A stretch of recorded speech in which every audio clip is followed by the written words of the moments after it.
other section did almost similar. I mean, I can change the concept. It was almost similar, but definitely things were different. Which methods were asked of you and of them or whatever. And I'll do it with them tomorrow, and then I can put both the solutions on Blackboard and you can see what it is. But I'll do yours with you because you're familiar with your question. I don't know how many of you took the time even in the midterm to do some tutorials. There are thousands of them. Now that I'm looking for answers for that guessing game, there's so many tutorials out there. And you have to learn. You have to learn from there. Like, I myself as an individual can give you anything. I can give you everything. I can give you whatever I can try my best in these 3 hours. Okay, so open up your idle.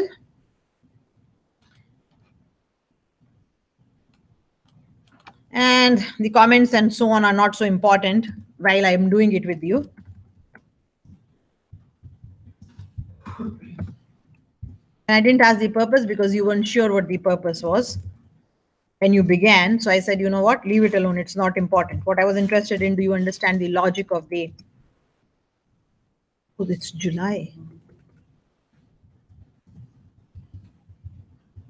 The purpose was not asked. So, but the purpose you will know as you know, you have to read a list of numbers, print them out and search for a particular number and so on, which we can fill afterwards. Okay, we'll start writing as if the question was asked of us and we'll start doing what was asked of us. Okay. So we'll think about functions as we go on. So you had so many resources, but anyway, that's okay.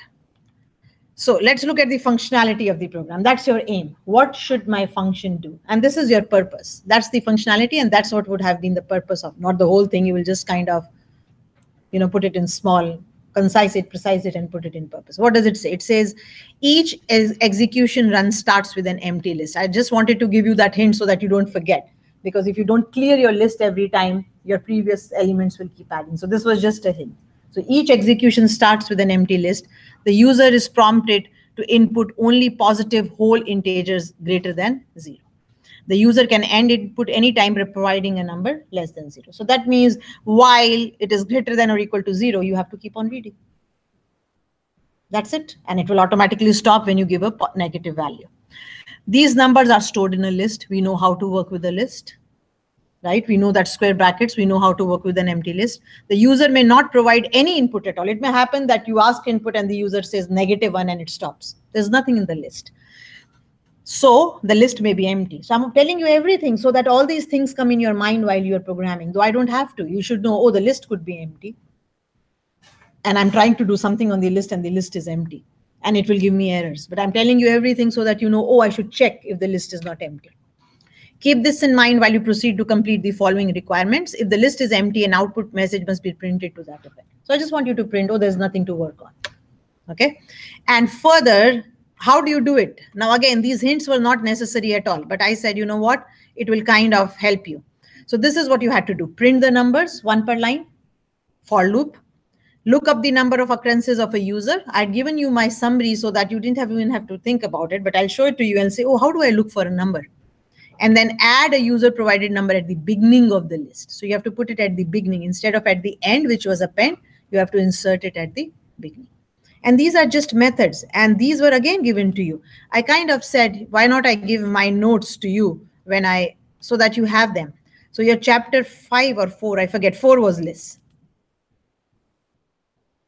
And here were all the methods. They were mentioned here.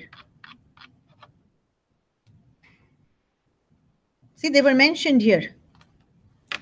So append to add an element, extend, add all elements of one list to the other, insert an element at the defined index, insert, remove an element, pop, remove the last element, clear, index, count, returns the index of the first matched item, count how many of there, sort, reverse, and copy. I had done sort with you, I had done reverse with you, I had done clear with you, we had done append. I had done 4 methods. If I have done 4 methods, you should know to do how another method, right? And documentation was allowed. So even if you didn't understand what it was, of course, I said you could only go to the Python documentation, but if you click on this, it will also take you, but you didn't have to. The documentation is, you have it, you have the documentation. And I gave you the option, if you don't have the documentation, then just open up the manual and go to it. So you have the docs with you. They're on your computer when you installed your Python. So they're right there, right? So you could just go and search there. It was simple, but anyway, it was up to you, whatever you wanted to do. But the list was there. You didn't even have to do anything. I think maybe it's in the manuals. And I had opened this up for you in the class. I remember opening it up. Yeah, I showed you this in class too. I said, see, this is right on your laptops.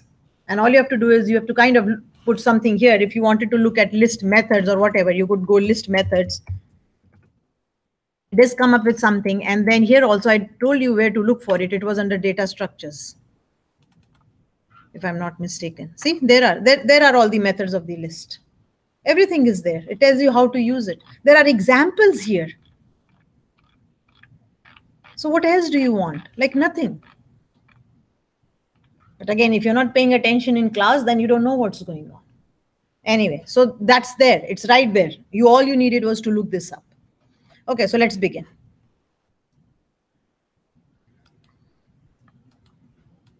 Right, so the purpose we can write everywhere. So let's do it one by one and then just follow it.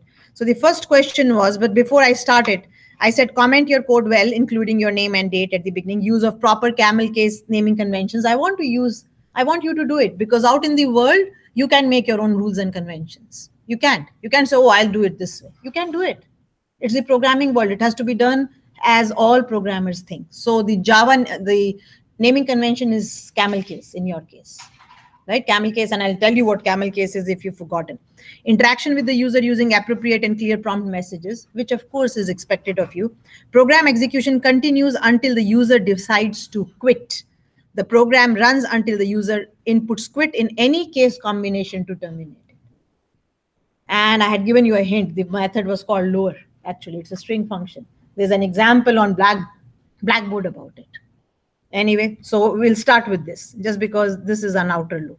Okay, so how will you write the loop? So you basically have to keep on going while the user does not say quit, and then you quit.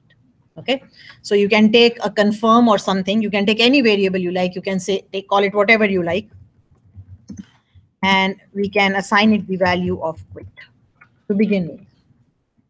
Right? You can put it in any order. Now, the thing is, you can put it all small. I'm kind of going all small because I'll tell you why in a minute. So the program must continue to work till this value is not. So if the user says quit, then you're done. Yes. Because this is a singular unmutated value, is not a constant. Now, keep in mind, we talked about constant. It's not a constant because you will be reading a value from the user into confirm. The user may give yes or no in the confirm. So it's not a constant. I would argue against it just because it's a final value, right? Like that's what you're measuring against, and you never change that value. No, I will change that value. I'll show you. When you say, do you want to continue? The user gives you something. You're putting it back into confirm. It's a variable. Yeah, what I'm saying is this is a end command or a termination command. It would be equivalent to having a system. Oh, if you're using named constants, yes, but this confirm is not. If you are using a named constants in which you want, this is for my loop. This is for my loop variable. But if you're going to use a constant, sure, but you should know, and I think I mentioned it, there are no constants in Python. There is nothing called a constant in Python. We make it all caps and we say it is a constant and we kind of keep it in mind, but there is not a constant. So what Rick is saying, oh, you could have taken a constant because that's what you want to confirm it with. So he could have taken something like, I mean, it's not necessary, but anyway, he could have done something like end input and assign quit to it. Or caps or smalls or whatever, it really doesn't decide. So when he writes his loop, he'll say while confirm is not equal to end input. But they're two different things. End input is a constant and confirm is a variable in my case, right? But I don't need, I mean, confirm is not a, so, but Python doesn't have a constant in the sense that you could even change end input and it will still work. Yeah, it doesn't have a consistent constant case like Java does where you can define constant. Yeah. But this is a value that is consistent through your entire program. Yeah, you could define it. Yeah. Class, you could have I think it's called a perceived constant, which is it has its own initiation method and it cannot be mutated. Yeah. You could do it if you want. Like I never asked for it, so I'm not even asking people to think about it. You know what I mean? So it's what it is. Yes. Ma'am, I just want to ask that it is necessary to like put the termination command at the first in the program. Okay, so the program wants to run while the user does not want to quit. So that's your main loop. In the midterm, my program was working whenever I was entering like -1 or -2 less than 0. That's the second loop. That's the loop inside the bigger loop. The bigger loop says the program keeps on execution till the user quits. Okay. So that's my major loop, right? So there was a loop inside a loop. So the first thing is the program executes as many times as the user likes. So for it is possible to like maintain a, for example, you are doing like the confirm at the first, and you have also said that you have to put the append at the first. So you have to make like their. The steps have to be important. The sequence is important. Yes, the sequence is important. That's why my commands were not working, Yeah. because I have used them at the end. Okay, so let's see. Let's work together, and then again, if you would like to discuss your personal midterm with me, you can always come to my office hour and discuss it. Okay. So okay. So what's the loop? What do we want to do? While the user says anything but quit, you want to keep on going on, and when he says quit, you want to stop. Right? That's what you want to do. So I want to say while my confirm is not equal to quit. And notice how I'm writing. Oh, so I'm writing quit this way. I hadn't asked you to use name constants or anything, but instead of here, you could have used the word end input here, the constant end input. Those are called named constants because you're assuming they will never change. Now, Python necessarily doesn't have it, but it is a good habit. And again, keep in mind that the aim is I want to teach you good programming practices, and I'm trying my best to do that. But if I haven't asked it, I'm not expecting you to do it. So while the confirm is not equal to, oh,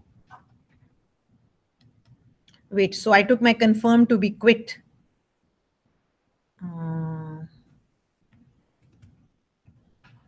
What should we do? We should say while the confirm is equal to, no. So we'll have to change it. Yeah, change confirm. Let's say continue, just for the heck of it, like anything else. Is continue a reserved word? I don't think so. Anyway.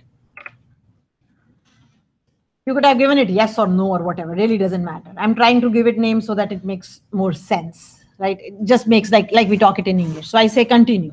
So while my confirm is not equal to quit, keep on doing it. That was your first job. That was my outer loop. Right? So what did you do? You took the confirm, you made it whatever value, really didn't matter. You could have said yes, no, whatever. So, but while it is not equal to quit, you want to go on.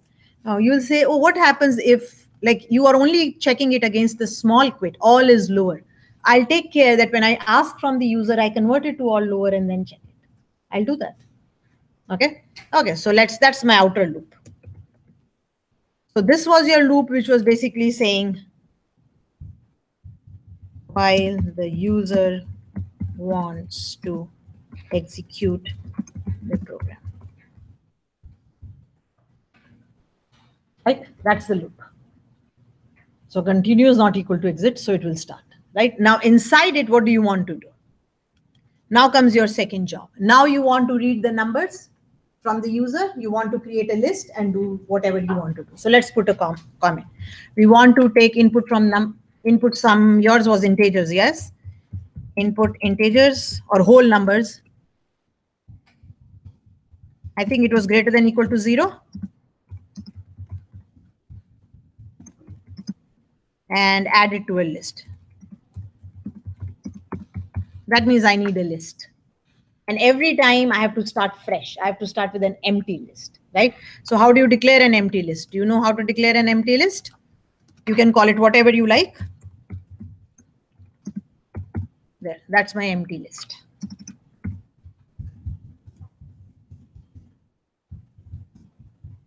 For each run, because you don't want to have whatever was in the first run and taken over to the second one, what was in the second to be taken to the third. So every time you start with an empty list. Right? So that's how you create an empty list. Empty list is created.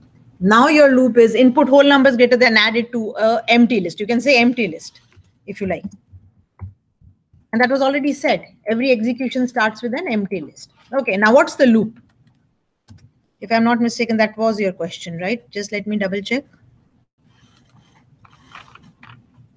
Positive whole numbers greater than or equal to 0. Okay, so what's the loop now? Till when must you keep on reading from the user? While the numbers are greater than or equal to 0, keep on reading. So write your loop. So while you have to take a number, read it from the user, and while it is greater than 0, add it to the list. Okay, so let's take a number. So input a number.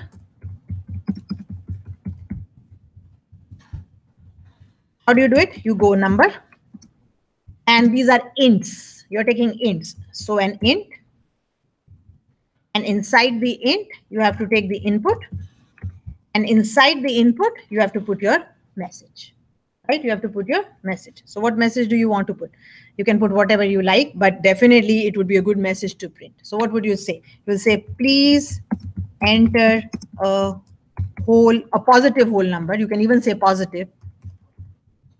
Sometimes 0 is confusing. Is it positive or negative? And stop. To stop, you can decide what you want to do. Right? You'll have to decide. You will say to stop, enter -1. Good enough message? It says, please enter a positive whole number greater than or equal to 0. To stop, enter -1. Make sense? So this message will come on the screen. This message will come on the screen. Spelling of enter is wrong. And it starts. So I have to take an input outside the while loop because I have to work with the number. I don't have a number. I have to first have a number. And then what do I say? I say, while this number is greater than or equal to 0, keep on doing it. Right? So input whole numbers greater than 0 from user, add to an empty list. So this is start with an empty list, input a number from user, and you can say,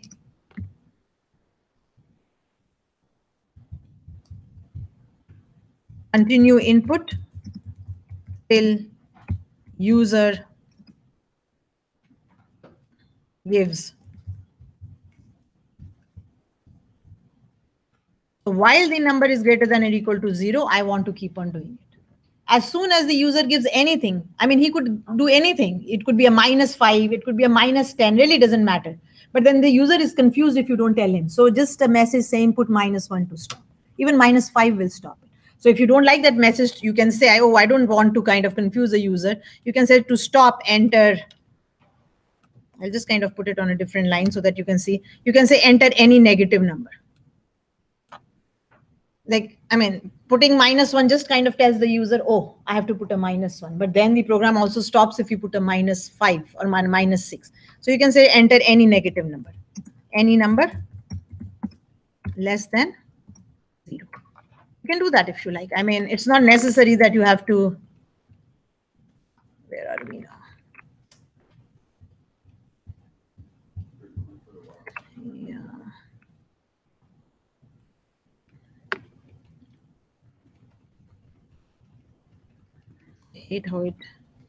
Okay, so while the number is greater than or equal to 0, keep on doing it. What do you want to do? You want to add it to the list. User has given a number. The number is greater than or equal to 0. Just add it to the list. So how do you add something to the list? We've done it. Most of you know how to do it, but if not, that's perfectly fine. What is the name of your list? Numbers. What do you want to do? Append. And what do you want to append to it? The number.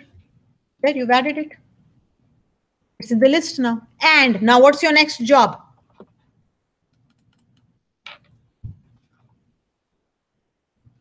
Ask for the next number. That's it. Done. Input is complete.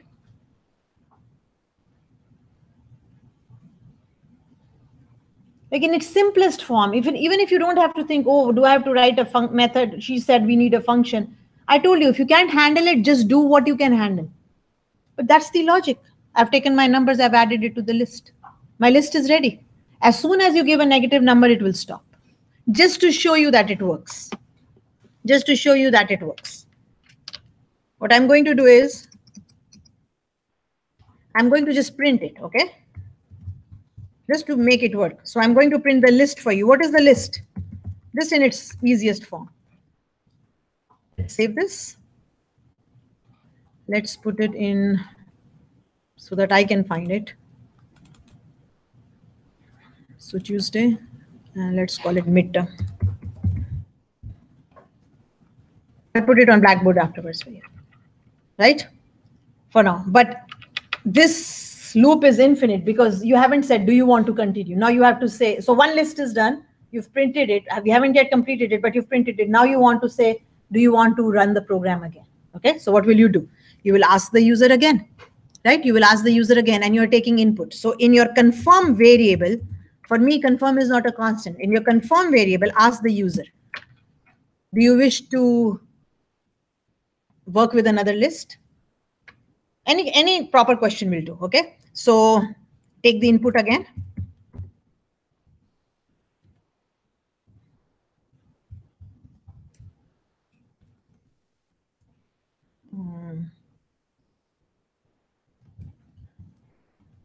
To quit the program, enter quit. Else, anything else to continue. So you've told the user that if you want to quit, it's done. I've done what you asked me for. To quit the program, enter quit, else anything else to continue. So you could enter anything else, yes, no, like anything. But to quit, you have to enter quit. Now the problem is it's not a problem, it's just that there was a requirement that what if the user gives quit, he can say quit in any form. You know what I mean? Like case, all caps, all smalls, combinations, and there are 4 words and 4 C2, 4 into 3 into 2 into 1, 24 possible combinations of quit you can write. But I can't kind of check those 24 combinations here. So what I'll do is this. If I'm not mistaken, in Python, you go take your confirm and convert it into lower. Hopefully I'm right, and convert it into lower. So what have I done? I've taken whatever you gave me. I converted it into all lower, whatever it was. Yes, no, continue, quit. And I put it back into confirm. Right? So I've put it back into confirm. So take it from the user. Doesn't matter how user gives it. You take it, you convert everything into lowercase and put it back. Why? Because what are you comparing against? You're comparing against all lower. That's what you're doing. So what will happen? Now if the user has done quit, it will go back. It will say, oh, it's a quit, and it will quit the program. This program should run like normally, hopefully, unless I've made a mistake in the lower, but we can always double check. Sometimes it is too lower and so on, but they're different. Let's try it. I've done half the question. Half this midterm is done. Right? Let's try it. Please enter a positive whole number. Of course, I could have made it beautiful, something in the beginning, this program, and I mean, I can make it pretty afterwards, right? Which was not the requirement, but when a program starts, you should say this is a program that works with whatever and so on. Okay, so please enter a positive number greater than equal to 0. To stop, enter any number less than 0. Now, as soon as I see this, I forgot my colon and it's looking untidy. But anyway, let me stop it. I'll give a -1, right? What is my list? An empty list. It comes up. Do you see the empty list? Looks odd. I could put an if statement and there say, oh, if it is empty, don't print anything. And that's what was asked. Now it says to quit the program, enter quit, else anything to continue. Let's just let me say AA. It's going to start again. Same thing. I'm going to take a 1 and a 2 and a 3 and a 4 and a -1. And it will stop. There is my list. 1, 2, 3, 4. To stop, what should I enter? Quit. Right? Now I'm going to show you. I'll go Q, U, I, P. They're all caps. Any combination will do. I mean, it really doesn't matter. Here. It will take this quit, convert it into all lowercase, and it will become QUIT in lowercase, and the program should quit. There, done. Finished. Input is taken. Program runs till the user enters quit. How long does that take? Tell me. And how difficult is it? If you kind of think about it. But most of you are trying to copy and paste what we've done in class, and you're messing it up. I'm saying any number greater than 0. I'm seeing what I've done in class from 1 to 10, from 1 to 20, 1 to 100. The exam time is not the time to understand what we did in class. That's your prep work at home. When you come for an exam, it should all be in your head. If you need to look up something, oh, what was that method called append? I'll just double check. What was that method called lower? I'll just double check. That's what it is. You don't open up the programs in class and start looking at them and then copy and paste from here and there, and it will mess it up. Right? So now a few untidy things. When I was taking input, this is very untidy. This is very untidy. So all I have to do is I just have to make it a little pretty. At least the input should be pretty, right?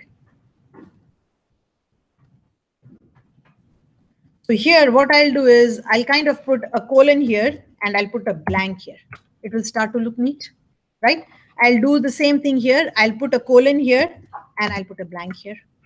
I'll do the same thing here, which was a copy and paste actually. I'll put a colon here and I'll do a blank here. Job done. Now, the thing that was looking untidy. What was looking untidy? The list, if it was empty, the printing was looking untidy. It was giving me a blank, like, which was, you'll say, oh, that's an empty list, but that's not something a normal user can understand. So what will I do? I'll say if. How do you find out if your list is empty? Remember, there was the length. Was it length in Python? Yes, I think the length method, right? So you take your numbers, that is the name of your list, do length on it, and if it is equal to 0, what do you want to print? You want to print, you can say the list is empty, or you can say no numbers were provided. We won't call it a list because we don't want to use technical terms. No numbers were provided. The list is empty. Now it makes sense, okay? Else what do you want to do? Else you want to print it. And you have to be very careful. Indentation is very important. I mean, if there is improper indentation, you have syntax errors to begin with. I'm not marking your program. It's not my job to indent your program and then see if it works or not. So indentation, and you can always see, it tells you this is, if you notice at the right hand side corner, it says line 11, column 0. Sometimes you can't see properly because, of course, like we are human beings, we can't usually see properly. So this is column number 4. So this should be 4, this should be 4, this should be 4, and this should be 4. So what is indentation in Python? Everything that belongs together starts at the same column. And what's inside while? What belongs to while is inside while. Job done. It's much prettier now. Let's try it again. Better? Looks better? So if I start with an empty list right away, uh-oh. So it's not length. What is it called? Guys, what is it called? Len. It is called len? Oh, len. Just len? Okay, not the whole thing. And I don't think it is a function. Yeah, let's try. I can't remember. No, it is with it? It's a function, so you're supposed to do it like len brackets. Oh, it is? Okay. In some languages, it is like in Java, it's an attribute also. Okay, so let's come back. Okay, so it was called len and not len. Yeah, so it's len brackets, numbers inside the brackets. Len itself is. Oh, len is self. Oh, okay, I see it. It's not a method, it's a function. Yeah, function. Okay, thank you. There. Right? So if I use it wrong, I get an error. I know I've made a mistake. Though at midterm, I should be better prepared than this. Right? If I'm going for a midterm, I'm better prepared. I know I'll write my method. So length will do this and it's called this. I won't guess there. Okay, so there. Now let's try it. It's fine. Length has gone purple, so should be okay. Let's try it once more. Okay, so let's start with -1. No numbers were provided. The list is empty. Definitely better, right? Instead of seeing that empty list.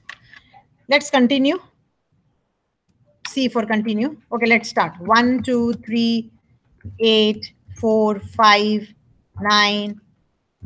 Even you can give a 0. 0 is allowed. Here. Now again, the list is coming, but it doesn't say anything. What is this? You could give it a heading. You could say the list of numbers provided is this, right? And that was already given to you. You didn't even have to think about it. Anyway, so let's come back. So now here, I'll put another print here. This is just to show you that it works. Definitely the requirement was to put it 1 per line, right? The requirement was to put it 1 per line, but it works. Now, the requirement was also, can you show 1 per line? Instead of giving it as a list, can you show 1 per line? What do you need? A for loop. That's all you need. And this is where you could have used a function because it's an easy function to write. It's a very easy function to write. You don't have to think, you have to do nothing. You just have to call the function and let the function do the printing. Okay, so let me call a function here. So I could have done it, but let's call a function here. So let's call the function, because there was a requirement that you should know how to write a function.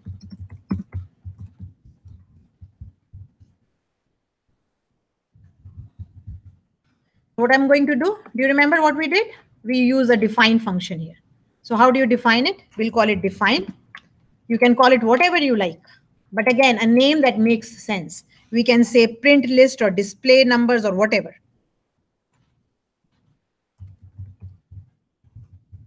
And let's just, whatever is coming to it, we don't even know what's coming to it. We'll just call it list here, but list is a reserved word.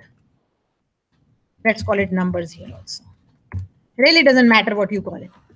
Write a function as if you have no clue what's going on around the world. You have no clue. All you want to do is, it's called print list and it gets some numbers. Now, what is this numbers? All I have to do is I'll print a message here. What do I want to say? What do I want to say? I want to say the list of numbers is.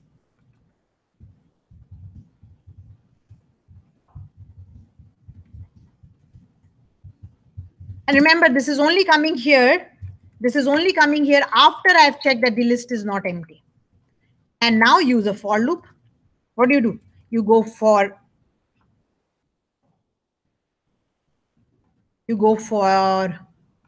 it happened because I didn't do this.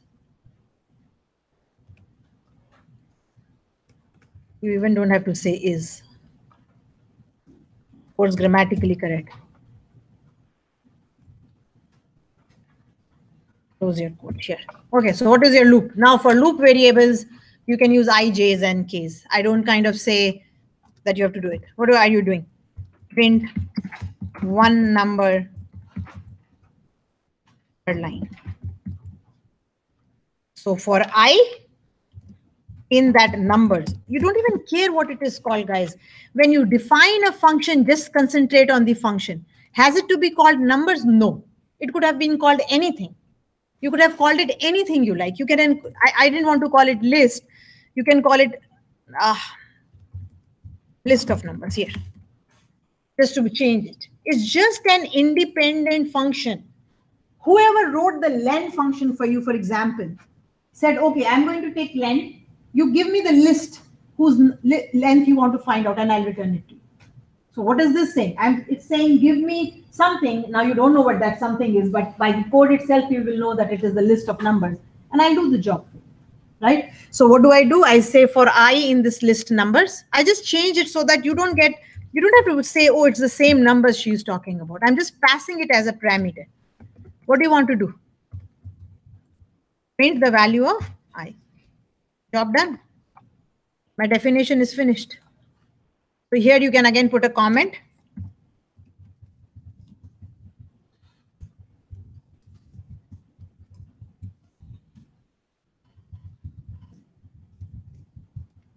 And here you can kind of say end of definition.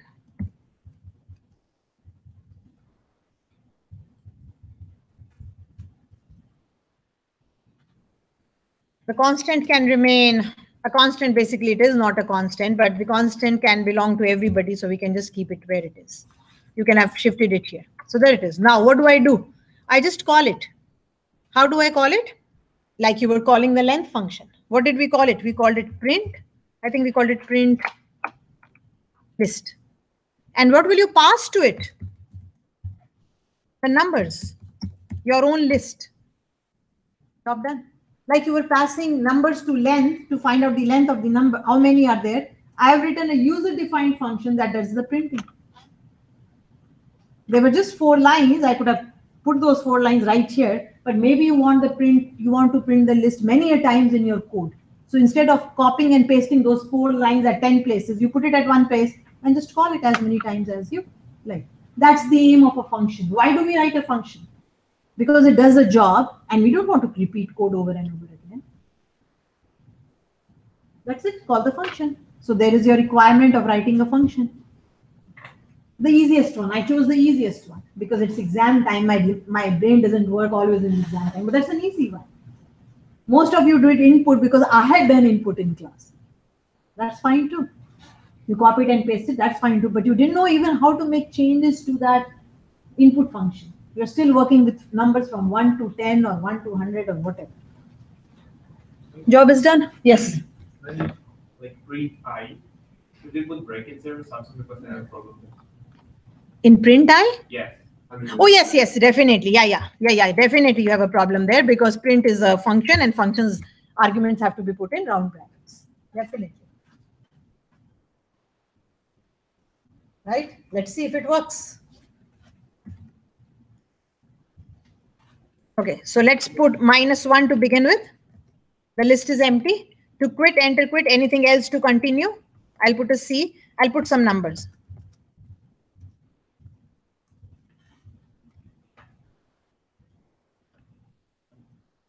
There it is. Job done. Again, you can make it pretty, put some stars below and that just to make it pretty. But it works. My main aim is to see that it works. I want you to understand that it works. And how long does prettiness takes? Maybe you can do it at the end when you have time. If you don't have time, don't worry about it. But it's as small as this. You could do something like this. You could put something like this. You could take a print here.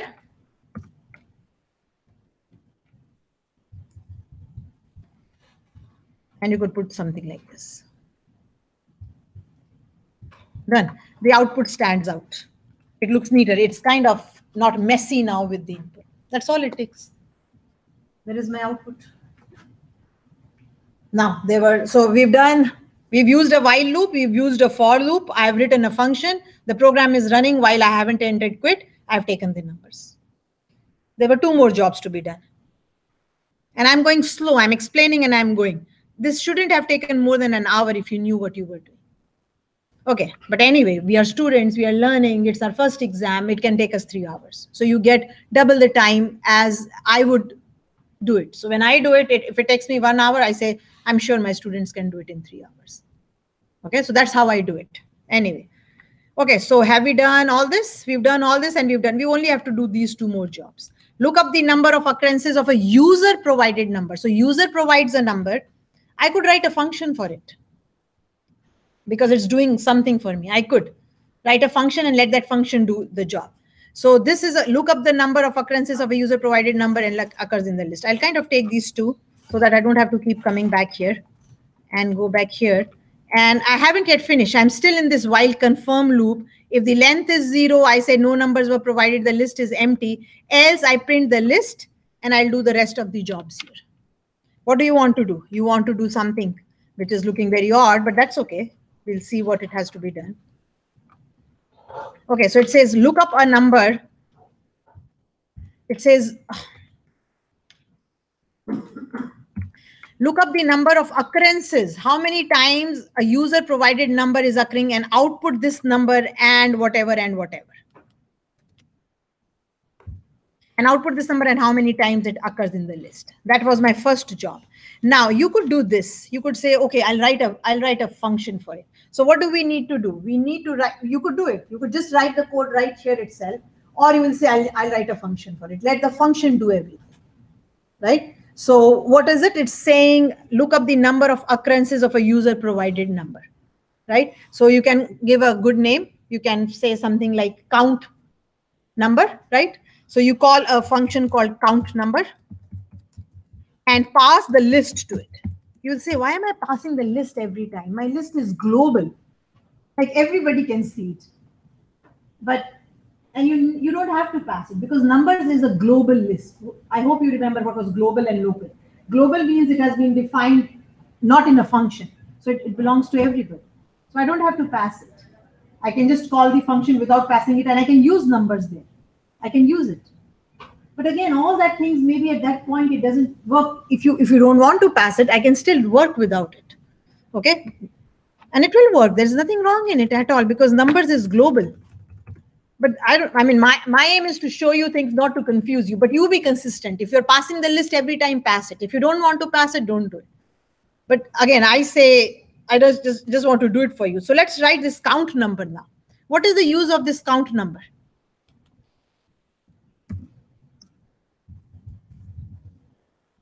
Count the occurrences of a user number, user input number.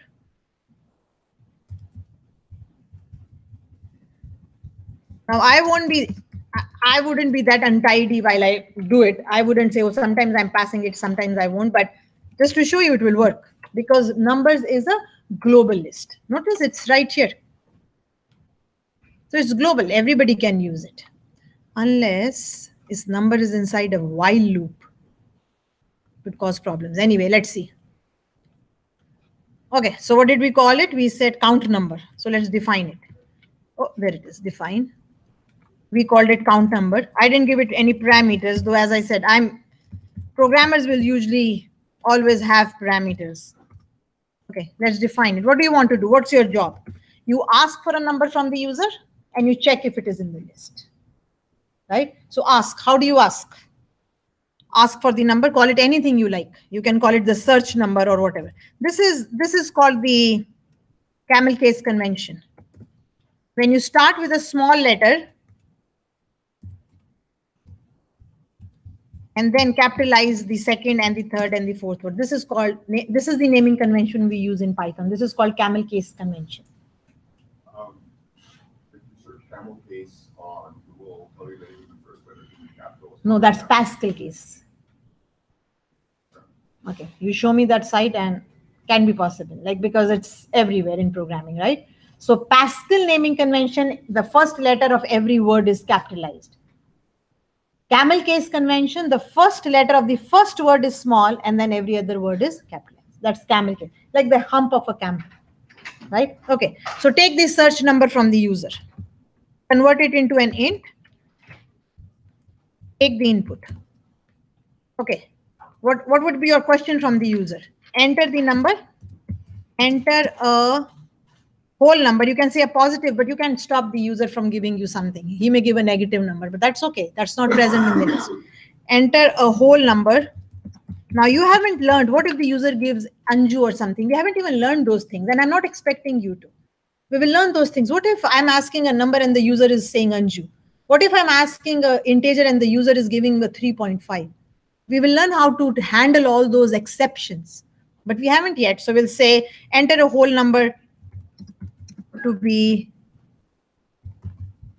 looked up in the list. But it was to count, right?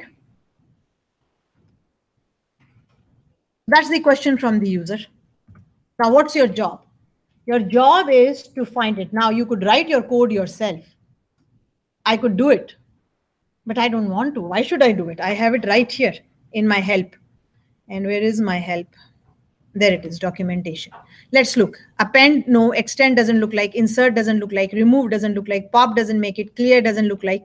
Index, return the index of the item whose value. No, that's not what I want. Oh, there is a function called count. How many times does count appear? As easy as that. Give me the number, I'll count it for you. Right? It says return the number of times X appears in the list. And how do you use it? You use it list.count. So where are you looking for it? and what are you counting? Okay, so as simple as this. So where are you looking for it? I haven't passed it any parameters. So numbers is a global list, right? Use the method called count and pass the search number to it. And I think I said you can assume that the number exists in the list so that there were no errors or anything. I mean, I wasn't even expecting you to do anything.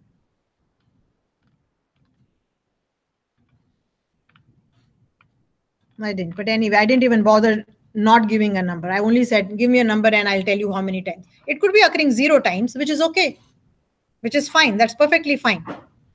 So let's go back here and here. You could put a return right here itself. It's giving you, it returns how many times. So return it here. So call the method, look for the number in the list and return that value to whoever called. And if not, if you want to print it right here, we'll print it right here. Usually methods will return a value and then you can print them or eat them or use them in an addition or subtraction or whatever. You can return it from here. Or if you want to print it right here, we can put a print message right here. So again, I was not expecting you to return it or print it. It was entirely up to you. I didn't place any restrictions, whatever works. If I return it from here, then I'll have to catch it there and do and so on. You haven't done returns still now in a method. Why not do it right away? So it's returning something to you. Or if you didn't want to do it, what would you do? You would say print which number? The comma number occurs. Show me the times. This is the times. Time or times, it could be a plural or a singular. Here, print it right here. Oops. There. But a function can return a value. I'll tell you how you can catch a value. It's not a big job at all. There, that's my function. Was I expecting you to write a function? No. You could have just taken these 2 lines and put it where we had called the function. But you have to learn how to write functions. You should know how to write functions. And usually functions always take parameters and they return values. Because return is important for the simple sense. You may like to print it. I may like to have it because I may maybe add it to something else or do whatever. So for example, length is not printing anything for you. The length function does what? It says, here is the value. Do whatever you want to do.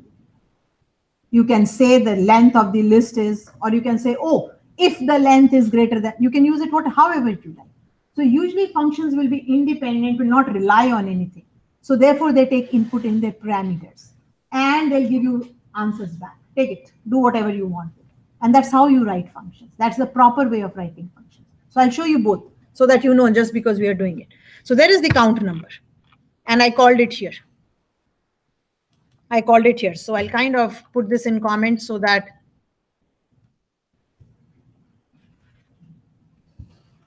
we don't have a syntax error or anything. I've called count number here. I'll show you how if I was returning something, how I would change it. Okay, I'll show you. But there is count number. So what does count number do? Asks for input and then calls the count method. And this is how you call it. You'll say, how do I know how to call it? Look at the syntax. List dot count. So the list is the name of the list. Dot. Count is the name of the method. And X, what are you searching for? Like we did append. Didn't we say numbers dot append number? Same concept. Numbers append was done the same way. List, the name of the list, dot append, the number you want to append. Same concept, absolutely. Let's try it. It should work. If I haven't made a mistake, it should work, right? Oh, you were still here. Let's quit this. Let's save this. And let's run it. UL while stringing. Oh, because I forgot my, forgot my quotes. UL means end of line. Okay, so I know -1 is working. Let's work with something.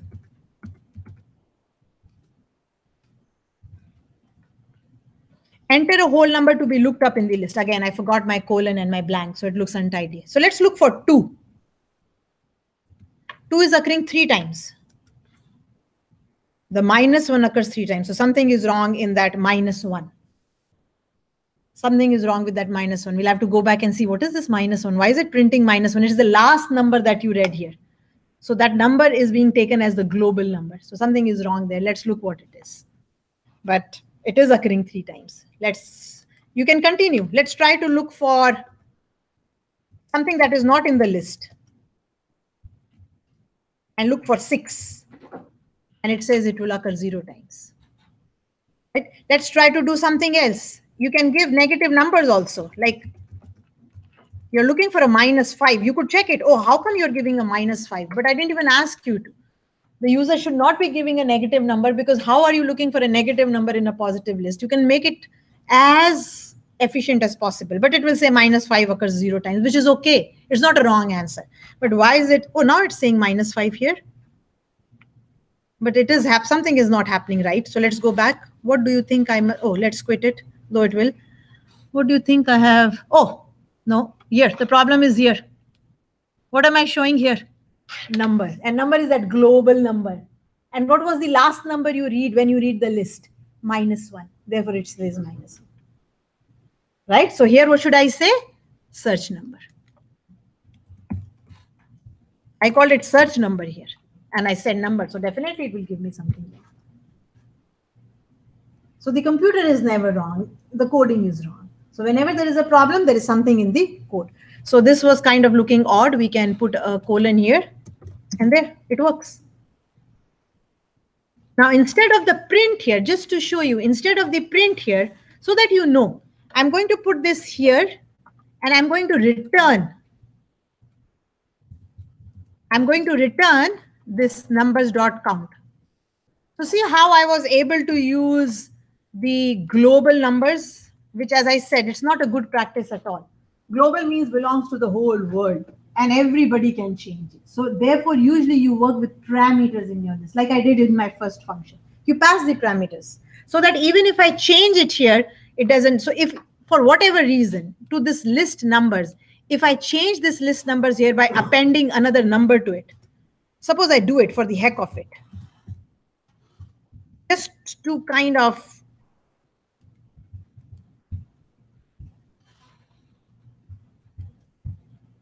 and it will append it. It will append -3 to it. But this will not reflect in the numbers there because list numbers is a local variable.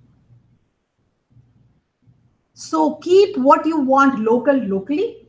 And if you want something to be shared, then make it global, like the constant. Doesn't matter.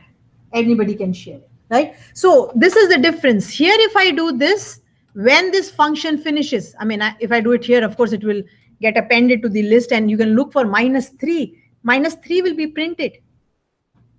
And see, you've done the whole purpose is lost, like you've messed it up. So you have to be careful with how you work. And again, in an introductory course, I don't want to kind of go into too much details, but there are things that are very important in. So work with parameters. When you change parameters and you go back, nothing changes. So I've shown you how to do numbers here. Now let's look at this return. When you return something from here, what have I returned? The count. When you return something from here, then all you have to remember is when you call it, take it somewhere. So you can put it in occurrences or something. If I throw a ball at you, you have to catch it. So if a method is returning something to you, you have to catch it. Otherwise, it's lost. That's what the return statement does, right? So the function says, I've done it, and here, take it back. You say, oh, I've caught it. Where did you catch it? In occurrences. And now I'm going to put the same print message I did there. But now there are a few problems here. The search number was asked there. And I don't have it. It's local there. I'll get a problem now. So you'll say, can I also return the search number? Actually, yes, in Python, you can return more than one values. You can. So it gets complicated. You can, in Python, you can return more than one values. I can return the search number and I can return the count. So it does get a little complicated, but I mean, it can be done. So here I can say return me the search number and also return me the count. I can return two values in Python. And what will you do here? Since two values are coming to you, and again, you can use whatever variable you like here. I'm just going search number because it's in my print statement.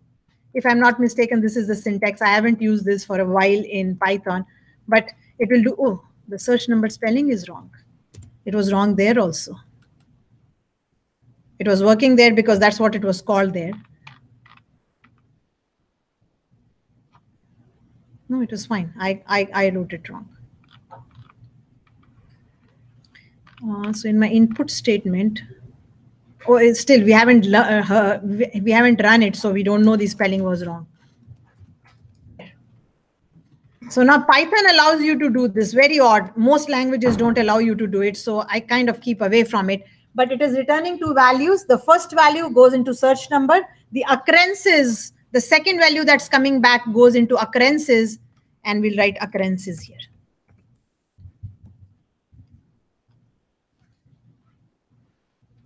The methods can return values. It can return a value. It can return more than one values. So this is a little too much for you because you haven't even learned to return a value, but now you're seeing two values being written.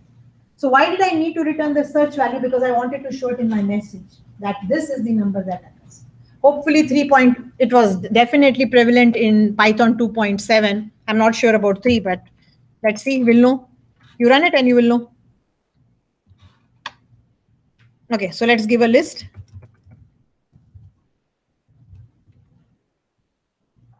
Okay, so it's going to that function, enter a whole number. Let's look for 2. And let's see if the result comes back. There, 2 occurs 2 times. Answer is correct? Yes. Now I could have made this also interactive. Do you want to search for another number? Do you want to search for another number in the same list? Why? Because why would I enter the same list to search for another number? So to make it interactive, I'll put it in a while loop. And it will become interactive. How will you stop the while loop? Because it's a number of positive numbers stop when the out input is negative. There is no end to it. As I said, you can improve your program to nth level. But here we were only asking one, so we'll quit it. Let's quit it. So it works. I've shown you how to write a function. I've shown you, I mean, this was not required to write a second function. Come on. It was not required to write a second function. But I did it just. And while I was doing it, we also did this.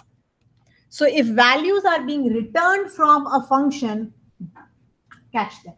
If it is one value, you will need one variable on the left-hand side. If there are 2, you will need 2. If you have 3, you will need 3, and so on and so on. But I must caution you that this returning of more than one values from a function is prevalent in Python, but not in languages like Java or C# or C++. They got away with it. There were other ways of doing it. Okay, so there it works. But you could have taken those 2 lines and just done it here. Now add a user provided number at the beginning of the list. Same job. You have to do the same job. You have to ask for a number. Now you will say, oh, but that number has to be positive because, and again, I didn't say anything in the exam. I just say take a number and add it to the list. I didn't even expect you to take a positive number at this point of time. But if the list was only positive, you should have taken a positive number. But again, I didn't say anything because my aim was, can you do it? Do you know how to use a method? So we'll do the same thing. We'll take a number from the user. I'll show you. You can put it in a while loop. I'm using the same variable because I don't want to create another one here. I can say input a positive whole number. I'm saying input a positive whole number to stop and I mean, we don't have to stop here. So I'm saying, please enter a positive whole number greater than 0. User doesn't listen to you. His input will not get added. You can check that. I mean, you can do that. Here, enter a positive whole number greater than 0. You've asked the user. Now, what do you want to do? You want to put it in the beginning of the list. Append was putting it at the end, but we saw an insert function which was putting it at the beginning.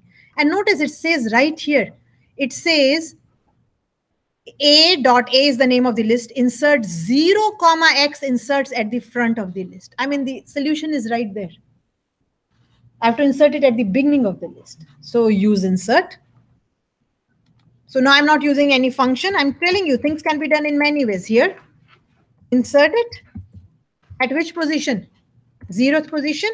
Which number? There. Job done. It's been inserted.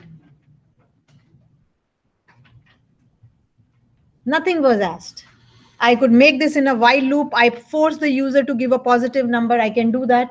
Here I'm saying enter a positive number, but I can do this. I can say if. Again, I didn't even ask for it. And I didn't dock off marks anywhere for it if people hadn't done it, whoever had done it. If the number is greater than 0, greater than equal to 0, because remember, only positive numbers were allowed.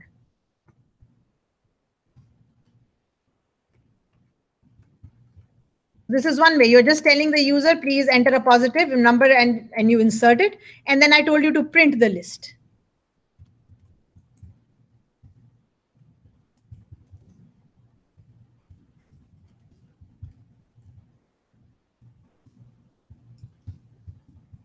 In the normal notation. I didn't even ask for this if else, though if you don't give a positive number, it won't add it, right?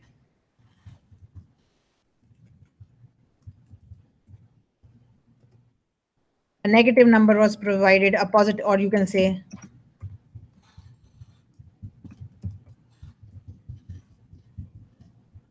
these are extra things. I didn't even ask for it. I didn't want to make it so much that you have to put in so much work or thinking into it.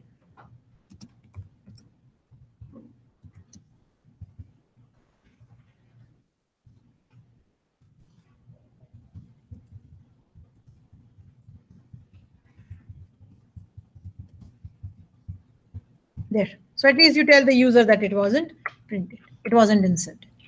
Now I can make it better. I can put this in a while loop. Keep on asking the number from the user till the user gives a positive number. What have I forgotten? The new list, you misspelled numbers.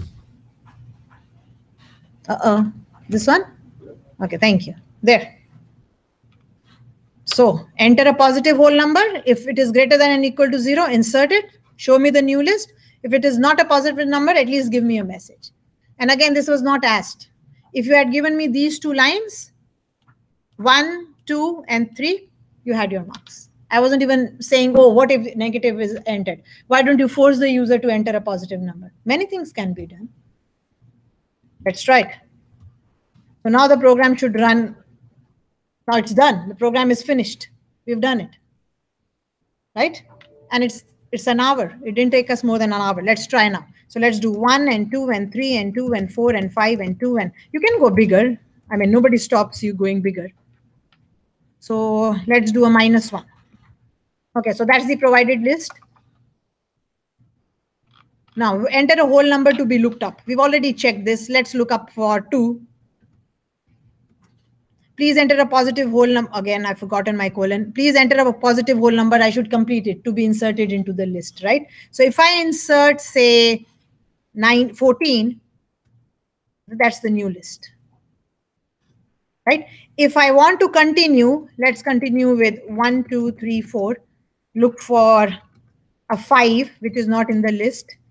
Look and try to add -1, which I shouldn't. It will say a positive whole number was not provided, hence not inserted in the list. At least something is working right. And I didn't even bother. If you gave me if a negative, like I was only looking for the insert method. That's it. Like I'm marking at the most lenient level. And let's quit. And let's go back. And the only thing, so again, I've again shown you various ways, not necessarily that. So please enter a positive whole number greater than 0 to be inserted at first position in the list.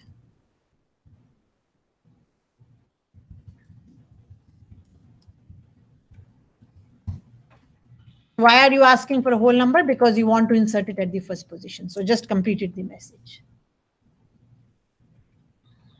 Done. That's done. That was more than what was asked, actually. We didn't have to write functions. We only had to write one function. The easiest was the print one. Nothing, no checking. I haven't done any checking. Again, I can improve this to the best and then again put it on Blackboard. So I'll put your version and then I can say, oh, you can improve it.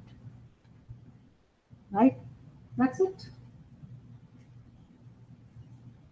So a while loop inside it, a function has been defined, two methods, printing.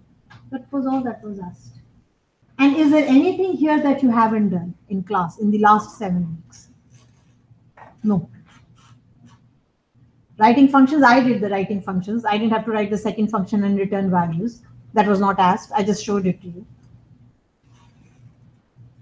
Yes, the two methods that I hadn't done in class was the insert and the count. But that doesn't mean that I have to do each and everything. You know what I mean? I did append. You have used the length function. So I've done append with you. So you should know how to use it. So in an exam, there will be something extra that will be asked, but that doesn't mean you'll have to search the world for it. All you need is the documentation. And I gave you my notes. I said, here, take these summaries of my chapters so that it's easy. I don't know how many of you even looked at it before the exam. The aim was just to kind of, oh, here is what she's done. Okay, these are available. And the methods were right there so that you didn't even have to think about them. Because you weren't allowed to Google, right? But you had the documentation. So if you knew there was a count, all you do is look for count in the documentation. And I have opened up that documentation in class. I've shown it. It's available on your laptops. I've done it. I've shown you the methods. So the onus lies on you too, not only on me, right? So I just don't want to do my job and forget about it. I want to do my job and ensure that you learn from it. That's the aim. If you want to, good. If you don't want to, can do. Okay? So if you need to come and, though, I don't know, like I've given you the marks, I have given you the feedback, but if you've done something that is just could be a small thing wrong and you'll say, oh, this is what I was trying to do, and can you kind of give me marks for it or look into it? Maybe, but I've marked those assignments, taken my time. So I know what I have done. But you're most welcome to come and discuss it with me, right? You've done a midterm, you have some doubts in your mind. No, this is what I was trying to do, but why didn't it work? Come and discuss it with me. We'll take a break here. Okay, we'll take a break here. There is much more to do in this. This is not the end of the list. But again, the aim is not to make you professional Python programmers from this course in 14 weeks. It's not doable. But you should know how to do things. While loop, for loop, if statement, writing a function, writing the logic. That's the whole thing. You can go much, much more beyond this. Okay, so I'll put this on Blackboard for you. And then I'll kind of, whenever I have time, I'll improve it a little. Like I'll make it better.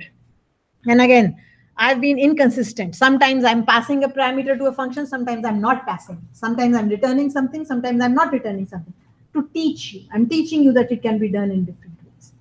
In an exam, don't mess it up. Don't try to do everything. Do it one way. Whatever you like. Whatever makes sense to you. At this point of time, let's say whatever makes sense to you. Want to use global variables? It's a big no-no in the programming world. Doesn't matter. You do it. Want to use local variables? That's what is in the programming world. Do it. Don't want to return a value, want to print it right there? Do it.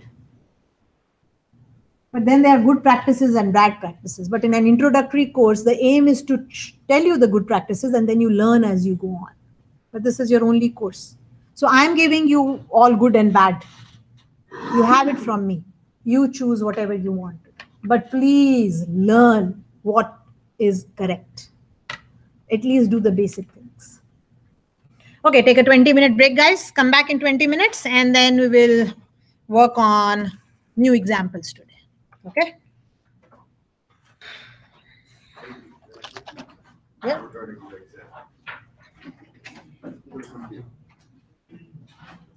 So, I understand 100% the negative.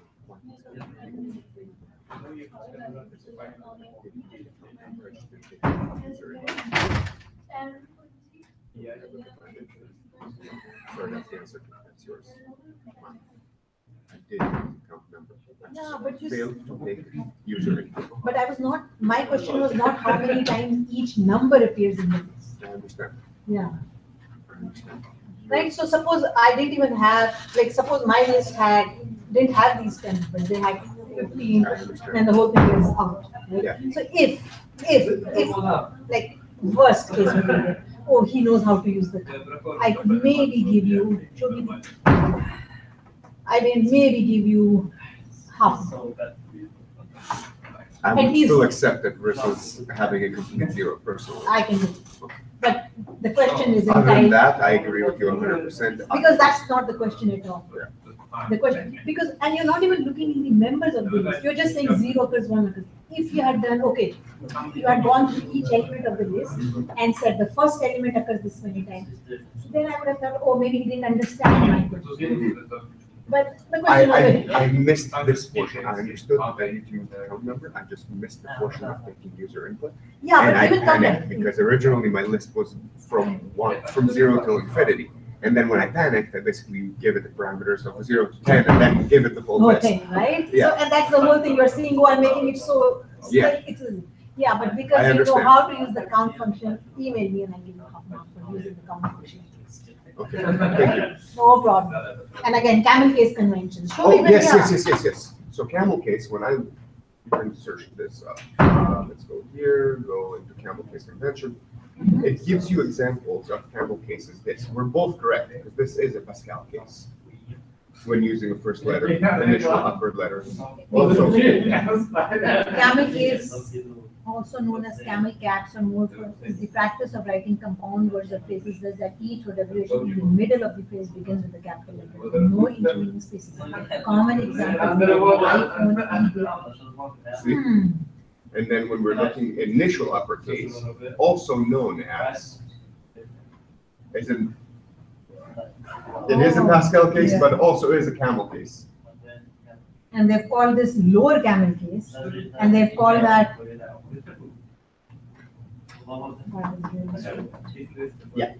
No, because this, just to let you know, because as a CSTM student, we are not able to program. Yeah. So that's what I wanted to say, because most of me, 90% as a CSTM networking student, we prefer Google or Wikipedia. So to be fun. Wikipedia, keep away from Yeah, Wikipedia, whatever no, what no, I for- would say. No, because as a Yeah, definitely, but Right. Wikipedia is never to. Yeah, because most of them give I've the. never in my life seen that. And I've been programming for 30 years. Yeah, no, I've ma'am. never seen it. Like, I can't believe it what they're writing. Yeah, as a blogger. But yeah, it But really threw was- us off. but was there any way, but you didn't open that during the exam, but, No, I just read that at some point At and some I point. remembered it. so in the marking scheme, anywhere, If we go back to the rubric, sorry, and your rubric. Oh, it was open in the back, oh, sorry.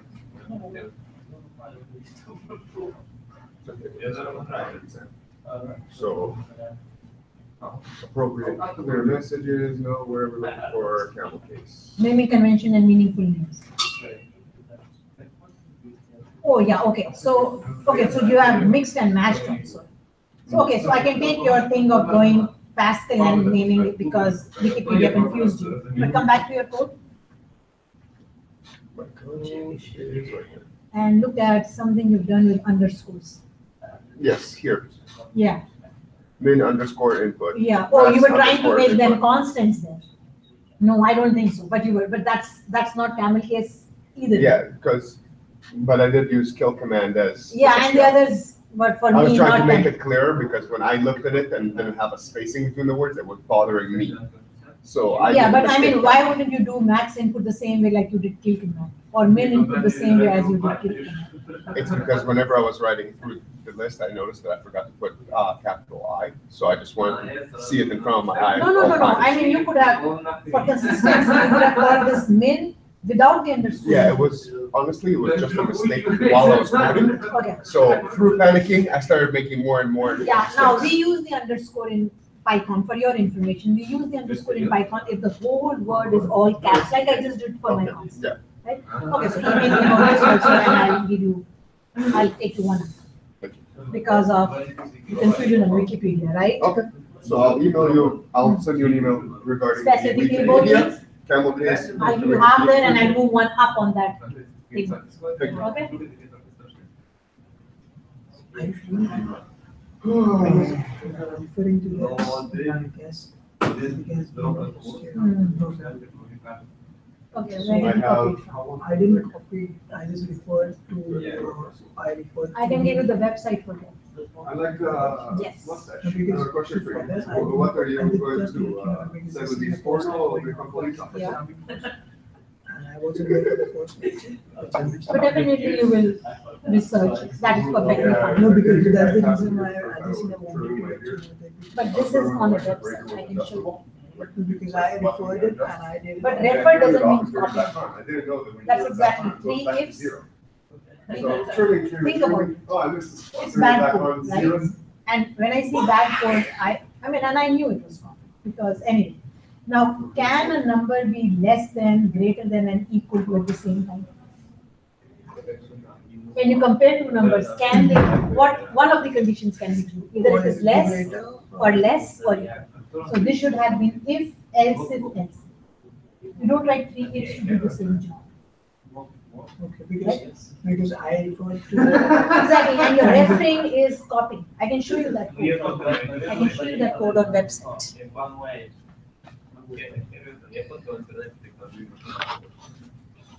And that's wasting so much of my time that I'm.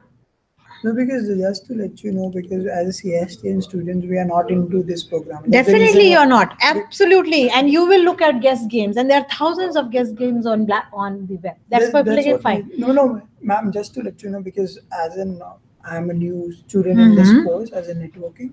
So I referred, that's the reason I didn't choose. Oh, definitely you will programming over networking and you will refer to. I'm not saying you will not refer to, but you can't copy and paste the whole thing. I didn't copy it. Okay. Copy and paste doesn't mean copy and paste. Copy and paste means open it and even type it. Okay. Right? That's what copy and paste means. Okay. So here it is.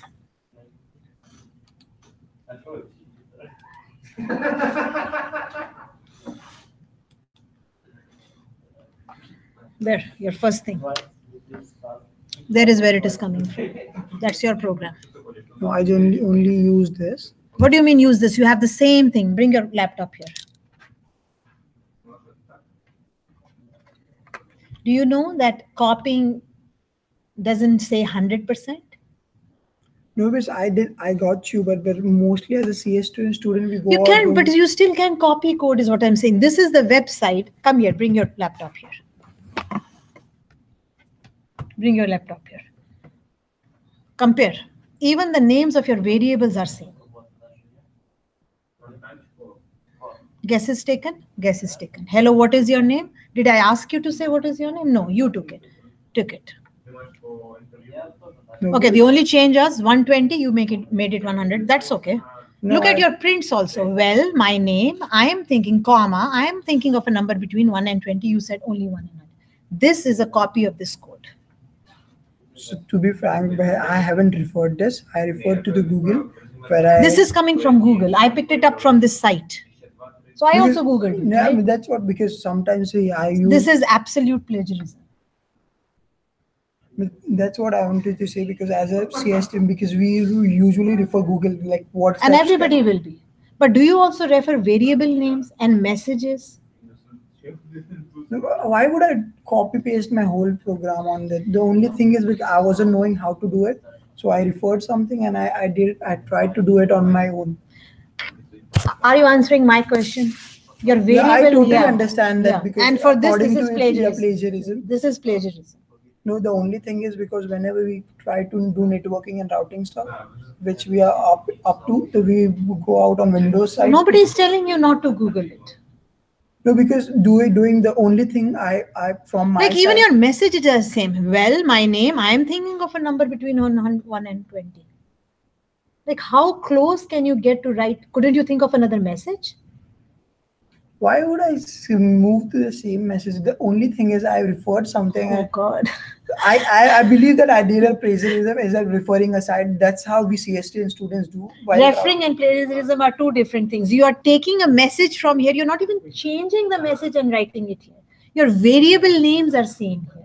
This is something that was on the web. And you have the same thing here. Like most Look at it. Good job. My name. You guessed my number.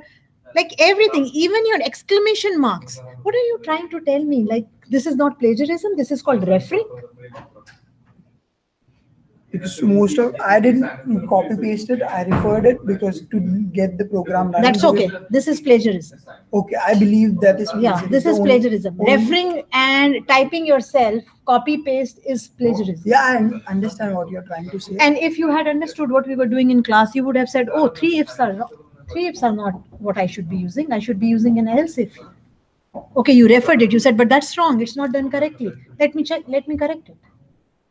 But I tried running it. It ran. This is the reason why I thought this could be the way to doing the. But that's there. There it is. Because there are almost like 1,000 ways to do the same program. Yeah. The only thing I, from my side, thought that, ma'am, that what your program should be on your own. Yeah. So that's okay. I'm not talking about efficiency. I'm not docking marks for everything or anything. But that's plagiarism. Yeah, I believe that's plagiarism according to you. Not according to me. According to the college policies. Okay. You don't have to listen to me. No, these are because college policies. No, right? only drawback I thought about you means your teaching is that you want what you want. No. Did I say it should be an efficient program? Because whenever I was trying to do the midterm as well, you said that I want those codes in my technique means using, because I use the while loop as well. And the question, there was no restriction on question. It said it should have the following requirements, and that was a help. You can't do without a while loop or a for loop. While you were teaching this, the first starting half an hour, I totally got it what you actually wanted. But when you start using the while loop, the int features like int len dot numbers, I wasn't getting it. Means what actually. Yeah, we've done len so many times in class. Look at the previous examples. We've used len. We've used it in class. Because I really didn't got, because as a beginner, this is my first, like, it's just. That's okay. That's for everybody. That's the reason I always wanted to talk to you, because I'm not getting it what actually I want. Then you need a tutor. Then you need extra help. Did you come to my office hour any of these 7 weeks? I went to the tutor at the Python store. She started from my starting. Yeah. She said that if you had any doubts, go on YouTube, you'll find videos. Yeah. So. And whenever I try to do that, like using those codes, I used it in midterm as well, those codes. So. You bring a midterm and let's discuss your midterm. If you have marks, if you've done something and you. No, you almost gave me like half mark just for attempt. Let's look at your midterm then. This is a copy of that code. When you pass your program and this program through a program that will find similarities, it will come up with saying plagiarism. No, because that's how we do. Means when we come to network. I don't understand something. What do you mean? How I do? Is it necessary that guesses taken name cannot be changed? Is it necessary that the message good job has to be written like good job by you? Just to let you know, also understand our situation, because this is our first course as a program. First course doesn't mean you can cheat. It doesn't mean we are not copy pasting it. We are just referring so that our programs run, because we are not used. But referring is not writing the same code. Who said referring is writing the same code? Because when we go out to what is the difference between referring to something and writing the same code? Are they two different things or no? You tell me. And when you work in the environment, in an education environment, you have to follow some rules. All policies are up on the college website. No, guys, I've gone through, because this hasn't been for any of my course in the first semester as well. I'm doing really great. Which is very good. But you tell me, referring to and writing the same code, are they two different things or not? Yeah, they are two different. I'm showing you code that is on the web, which matches your code line by line. Only few lines, ma'am, not the whole code. I've been improvising on my own. Only 2 lines are different. Can you imagine that? Don't talk about how many lines. Open up. You open up your code again. I'm telling you that I have referred from net index, and that's how we do our stuff in whatever comes to. Okay, let's start. You start and I start. I'll say it and you say it. Import random is not okay. Guesses taken is equal to 0, right? Let's say, hello, what is your name? So I've wrote my comment like what I understood. Okay, so that's fine. I'm not looking for comments. I'm looking for code also.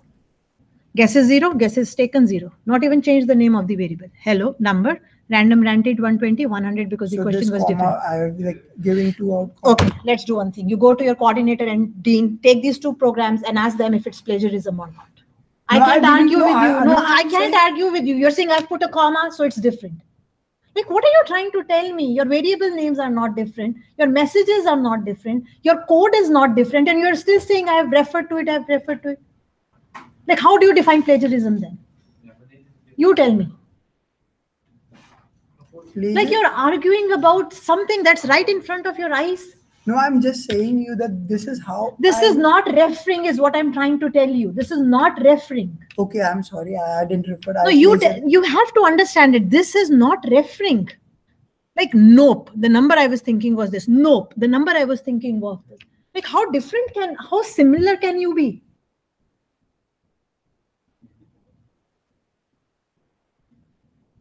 You tell me, is this referring? Can't you think of your own message? Even? We're not even saying that. I'm saying this code is not efficient, but I'm not even talking about efficiency of code. I'm talking about line to line that has been copied from here to there. You have 2 lines extra maybe. Your congratulations line is extra. And your last line you lose is extra. That's the only difference between the 2 codes. And you're still arguing about it. Because I referred from the internet, but I tried to do on my own. Like no, there's nothing on the own. This is type to type from here to here. If I close this program, can you type the same thing that's typed here without looking at this code? No, you cannot. Yeah. That means this code was open when you typed it, and you typed it word to word, and you're saying you're referring. Like, how else would you define plagiarism to me? You define it for me. No, I would say that I have done. Yes, this is plagiarism. And if you have any doubts, please take this code and this code to your coordinator who's off. Or no, I don't want to get into it because no, you have your rights. No, you I have rights. my rights, but still, as a program, I am not a programmer. I am. Nobody is a programmer here. There is only one programmer in my class. No, because I don't like doing this stuff. That's the reason why I prefer networking over doing. But you have to do it. It's one of your course. That doesn't mean you will cheat and give it to me. Why didn't you do this thing in the midterm? If you know how to do this thing, how couldn't you pass in the midterm then? Tell me. While midterm, I went to whole thing, referred to tutors, but I wasn't getting it. Because I really don't like going into it. But then you have to learn. But this is your course. You have to do this. No, I just want to learn. But whenever I try to do it like on my own, you get stuck. Yeah, I get stuck, and then that means you need extra help. And from where does extra help come? From tutoring and your own teacher? Have you come and talked to me in this 7 weeks? No, that's what I wanted to talk like right now because to be frank, I'm like. And we are past 7 weeks now. I can't repeat my 7 weeks again, though I've almost repeated it again in the midterm today. Because I went through your like YouTube videos as well, but I wasn't getting the. Then you need more help. Because you have to pass this course, because it's a part of your program. Whether you don't want to be a programmer, yes, you don't want to be. So I'm not even asking for anything. I'm not saying write a while loop. I'm not even asking for what a good programmer should do. I'm asking for the minimum basic. So means how would I do that? When you're looking for these codes, did you try making changes to this code and see how it works? How will it make difference? Because this was like past 2 or 3rd week. After that, did you try making changes to it and see, oh, what if I use an else if, or what if I don't use a print, or what if I change the name of a variable, or how can I make it work? Did you try working on it? No, you just copied it and gave it to me.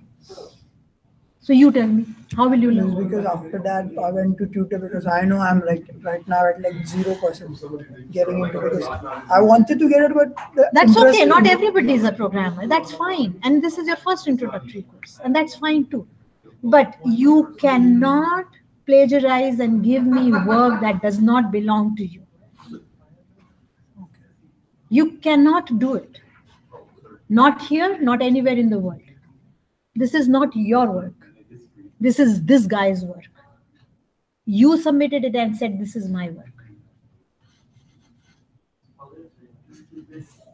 There's a program called Compare Programs. Look and pass that program and pass that program through it. And it will tell you how many lines match and how many don't match. We're not talking about comments. We are talking about code. You haven't even changed variable names to talk about whatever. And this is not efficient code. No, because I thought that would be the same because I wasn't knowing that how to improvise. I tried improvising over here on my own because I thought because I was typing. But anyway, at the end of the day, this is plagiarism and that's what it will stay. But if the other issue is that you're having problems and we have to find a solution for that. This can't go any further. This is what I'll do. I just wanted to, where is my I've opened up. Here is your mistake. It's coming from a website, word by word. And this is called plagiarism. So what should I do next to improve my grades?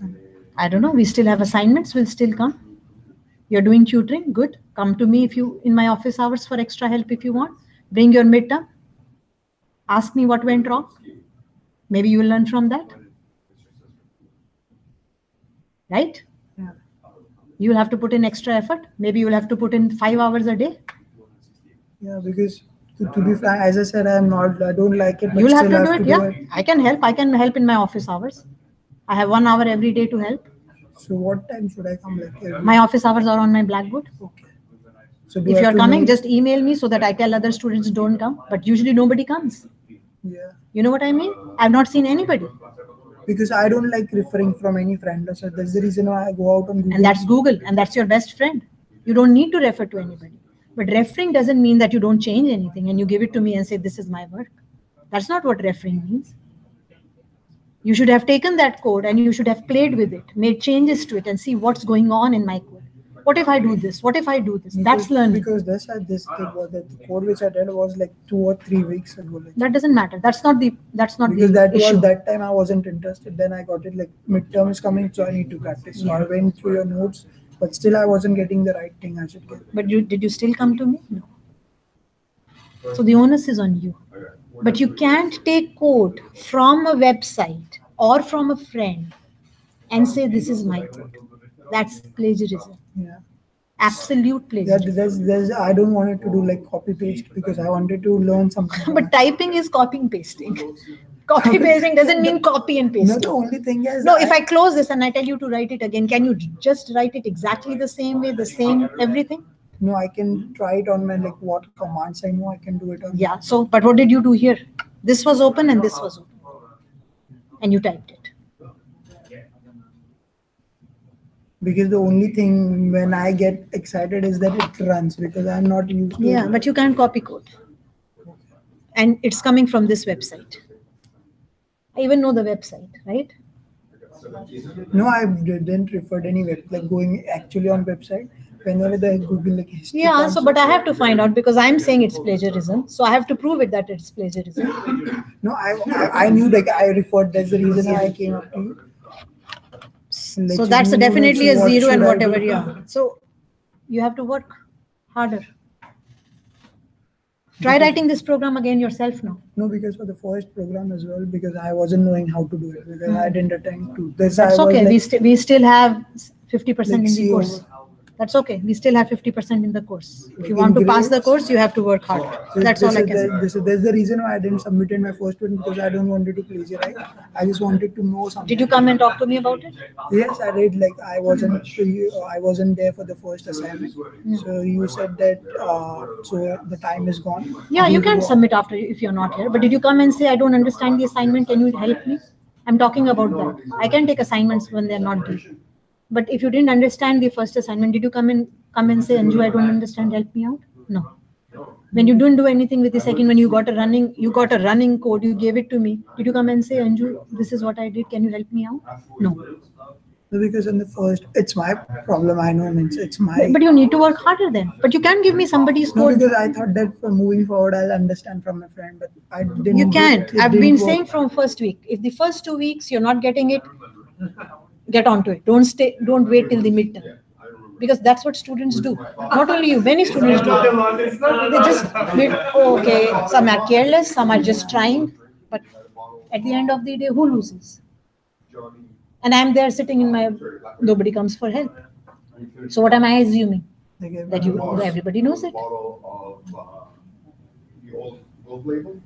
like So because starting this week also, we still have 7 weeks. Why don't you try doing the first and the second assignment and bring it to me tomorrow? I'll do it by tomorrow. Why don't you try it? Do the first one, do the second one, and bring it to me. And like every week. It won't even take you an hour to do it. Yeah, because I've referred them like what actually assignment is. Okay, so that's what it is. Yeah, there's a reason I wanted to clear up because I thought that today you won't be free tomorrow. I have an office hour today at 11. I have an office hour tomorrow at 11. I have an office hour on Thursday at 11. I have 3 office hours on 3 days of the week. Because I do means my college hours are like 4 days a week, and the rest 3 I work like a part time. Yeah, but then you have to compensate somewhere, right? Yeah, because I also come to college 3 days. I won't come on days that I'm not teaching. No, that Yeah, but I can, instead of 1 hour, I can give you 2 hours today. On Thursday also, I have the class at 1. I can still give you 2 hours. You know what I mean? But the onus is on you, not on me. Yeah, that's because. So do the first and the second assignment and come tomorrow and we'll discuss it. Yeah. Okay? Because even also I went to tutor. I said I'm 0 right now. Can you start from? She started from the basic course, but she was like, if you want to run like actual course which your ma'am is teaching, go out on Google or go out on YouTube. They have a proper technique. Yeah, but you still can't copy the code. You just have to remember that you can't give me anybody's code. So there's your name is right there. So you've already, like, it's right there. I know you've plagiarized. Guys, let's start. Anything that is required, you will have to come to my office hour after my class, okay? I can't waste everybody's time because it has been 20 minutes.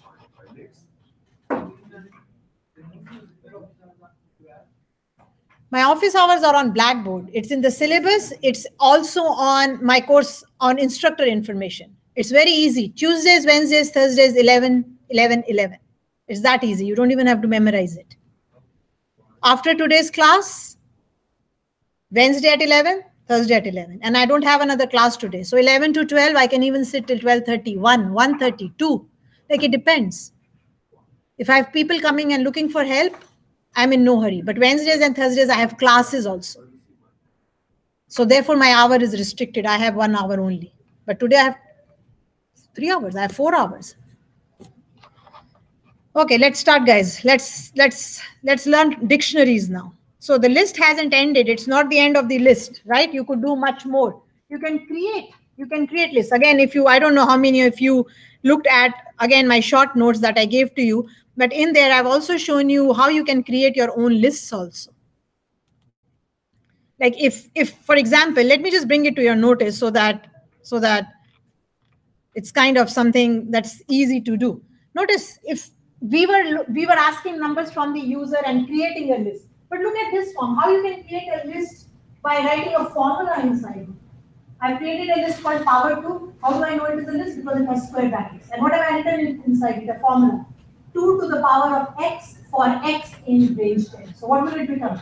It will become 1, 2, 4, 8, 7. So you can create lists using formulas also. You just don't always have to append a number inside it. This is called list comprehension. I didn't even go there. You know what I mean? Like, I'm not even going too deep because, again, I'm trying to keep it introductory. Look at the second one. I have, so they've just done it a different way, but using the append now.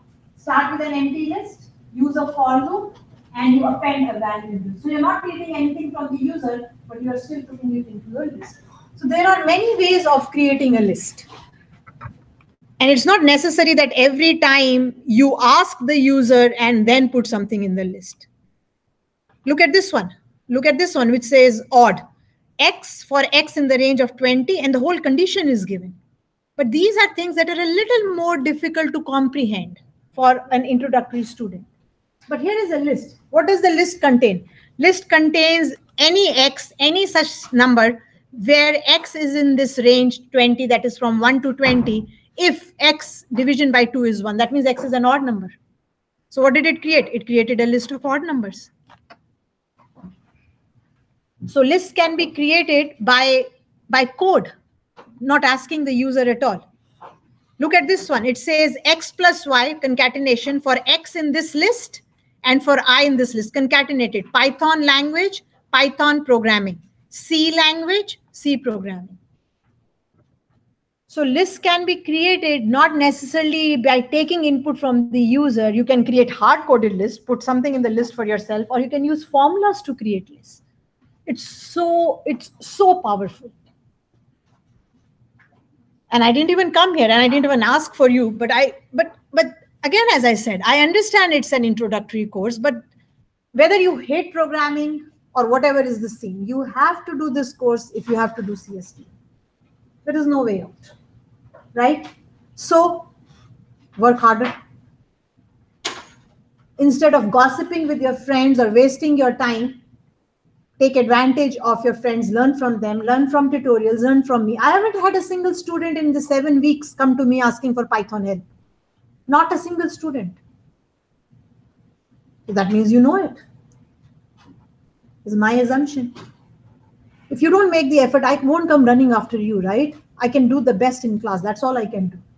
But please don't cheat and give me your assignments. At the end of the day, you will get a 0 for sure. You will have a form filled up which will go into the registrar's office and it will be on your records till you are in Georgia. What's the use of it? Nothing. You haven't learned anything. You've had a bad name and you're on the list. So you know what? And that's what is happening with assignment 2. I've wasted 4 days of my reading week and trying to find answers on the web and making a list of everything that's on the web because people have not even bothered to make changes. Copy and paste is what they have done. Spelling mistakes, wrong messages, inefficient programs. I'm not even talking about inefficiency. Like, what do you think? Am I a fool wasting my time marking your assignments? If you know it, do it. Otherwise, don't give me that crap. I've had enough. I'm teaching you. Give me what I'm teaching you, at least.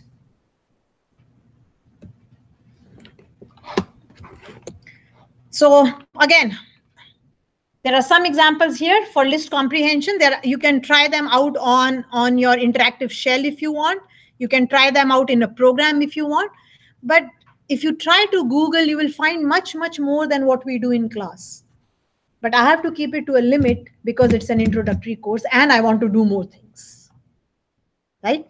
Okay, now let's look at a new data structure today. So list is a data structure because you can collect data in it. Whereas variables are called data types because you can only put one value. So one box can put one value, whereas a structure means it's a bigger box and you can put more values. And with this we learned we could combine. We could put numbers, we could put strings, we could put Boolean values, and we could say, oh, all this belongs together. If you only wanted a list of numbers, you can do it. Only a list of names, you could do it. A mixture of anything, you can do it. So everything is available. It depends upon what you will need at the end of the day. So today I'm going to start with another data structure commonly used. So you'll say, why are we learning all this? Because when you start programming in the networking world, when you start programming or reading scripts that are written by people, Python is being commonly used. And you will find these data structures and these statements, if and for. And if you don't understand them, how will you do your job? Right? So now if I have a collection which was list, I have another collection now which is called a dictionary in Python, right? In other programming languages, it is called hash map, for example, in Java. How many of you have any knowledge of programming, leaving Python? I know Rick was in my class. Anybody else? No. Okay, so I won't even refer to other languages. We'll only do what we have to do in Python. Okay, so now let's look at another data structure in Python, which is called a dictionary.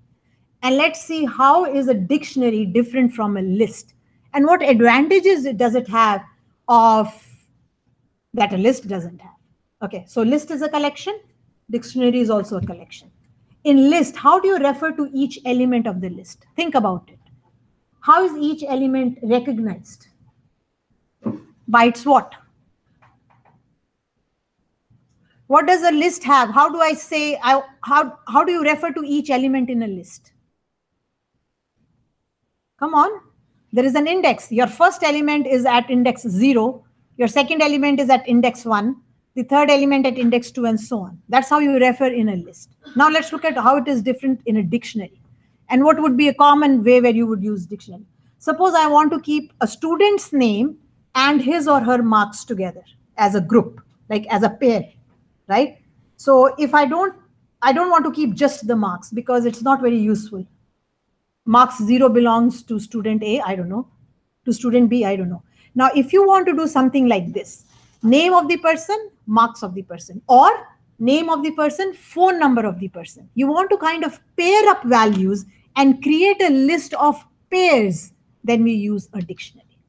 So instead of referring to each element of the list by an index, 0, 1, 2, 3, 4, and so on, now you're going to refer it with a key.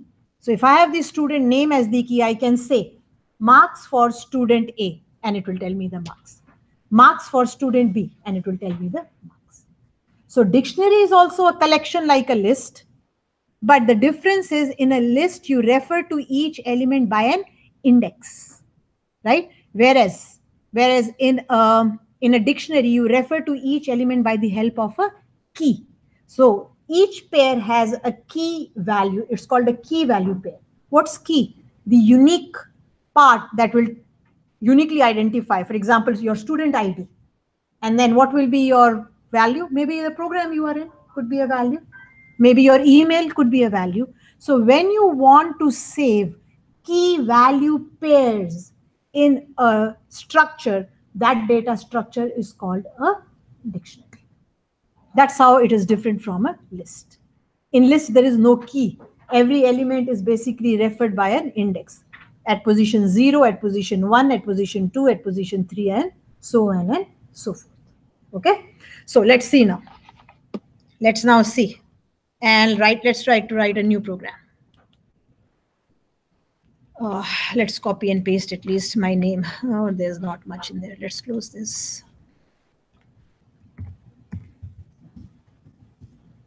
It's the same as questioning, oh, why am I learning this? You're learning it because you're trying to build. You started from, in kindergarten, you started from A to Z, right? You learned your alphabets, your letters. When you went to grade 1, you started combining words, letters to make words. You went a grade higher, you started to make sentences. You went a grade higher, you started to make paragraphs. And then you started to make essays. Same thing with programming. We started with normal variables. We said, oh, they don't do much. We said we wanted if statements. We learned if statements. What was while doing? We learned the while statement. Now we want to say, if I want to group something, what will I do? I can use a list. Can I do something else for grouping? Yes, you can use dictionaries. That's the whole purpose. You're learning from the scratch, and you have to take small baby steps as you go on. And keep learning what you learned and add more to it. It's late. It's week 8 now. It's late, but still you can try. You can still try, put in more effort, and then become better. I can help. I'm ready to help. That's all I can say. I can stay back 3-4 hours after Tuesday. I can do Wednesday 1 hour. I can do Thursday 2 hours. I can give you 5, 6, 7 hours in a week away from the class. That's the maximum I can do. Okay, so let's start dictionaries today.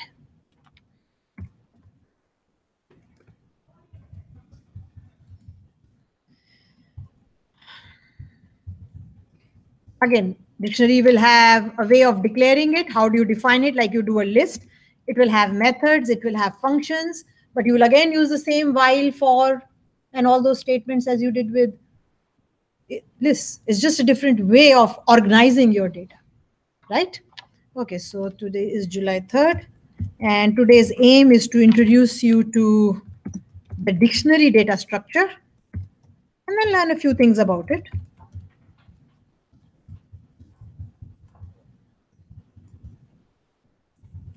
Dictionary.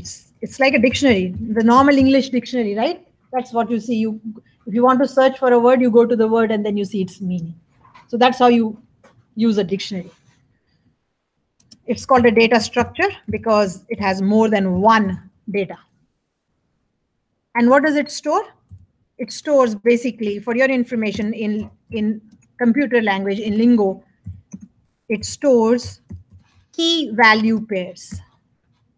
So key and value pairs.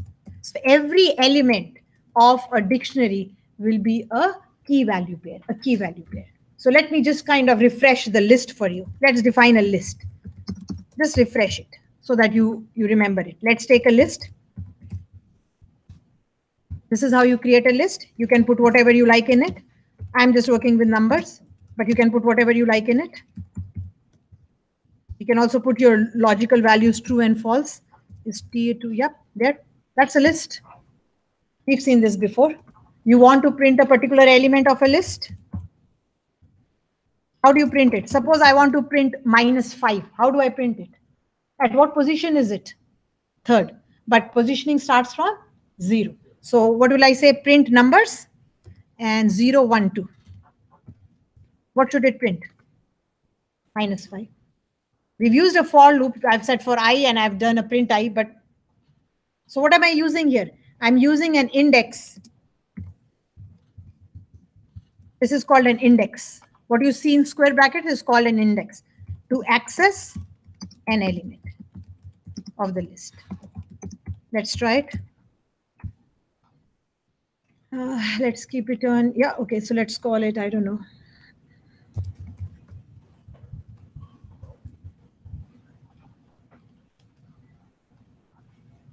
Right, let's try this.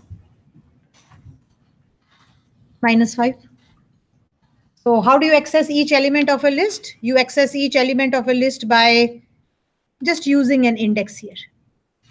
That's how you access a list, right? So you've learned this. There's nothing big in it. And you know, what is the smallest value? 0. And what is the highest value? What is the highest value? You don't have to count it. Don't count it. What can you use? The len. You won't count it, but that's not your job. If the list changes, will you keep counting it? No. So you can go from 0 to, where do you go to maximum? Length of your list. I'm just calling it list. What is it called? Numbers. -1, because you have started from 0. So 0, 1, 2, 3, 4. If there are 5 elements, 0, 1, 2, 3, 4. If you try to access something that is not in the list, what will you get? What do you think you should get? I don't know how many elements. I haven't even counted. You can print out the, you can print the length.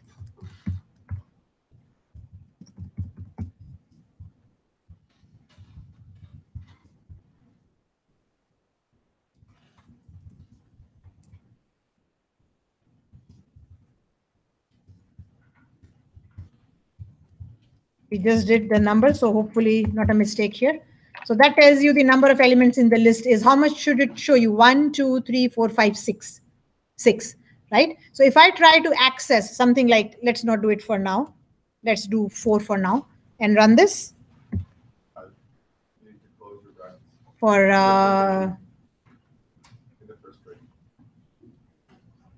have I closed my brackets in my print? Yes, thank you. No, I have. No, I have. Oh, you mean the quotes? Okay. Yeah. I'm listening brackets. Sorry, no, my mistake. Right. So this is your second element. No, it is actually your third element because positioning is from 0, and this is your second whatever element. This is your third element. So for the third element, we have to use numbers too. So now the other section did it. I wanted them to find out like you did, how many times it is occurring count. Their question was to give me the position of an element. There is a function called index, but that index gives you the position from 0. So all you have to do is index +1, and it will show you at which position it occurs. So when I do it tomorrow, I'll put it on Blackboard, okay? And which is this element? This is the 5th element.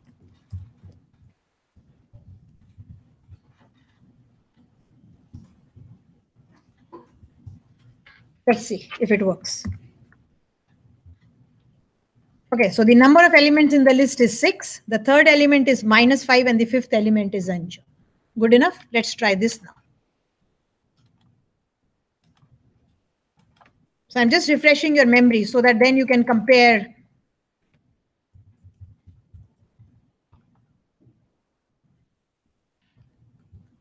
What do you think I'll get here?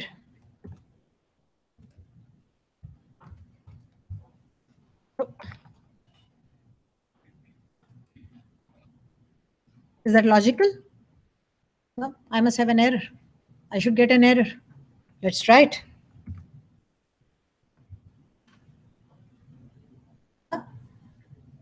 Oh, this is Python. Oh God. Okay. What happens in Python? My mistake. What happens in Python, guys, with -1? It starts from the right-hand side.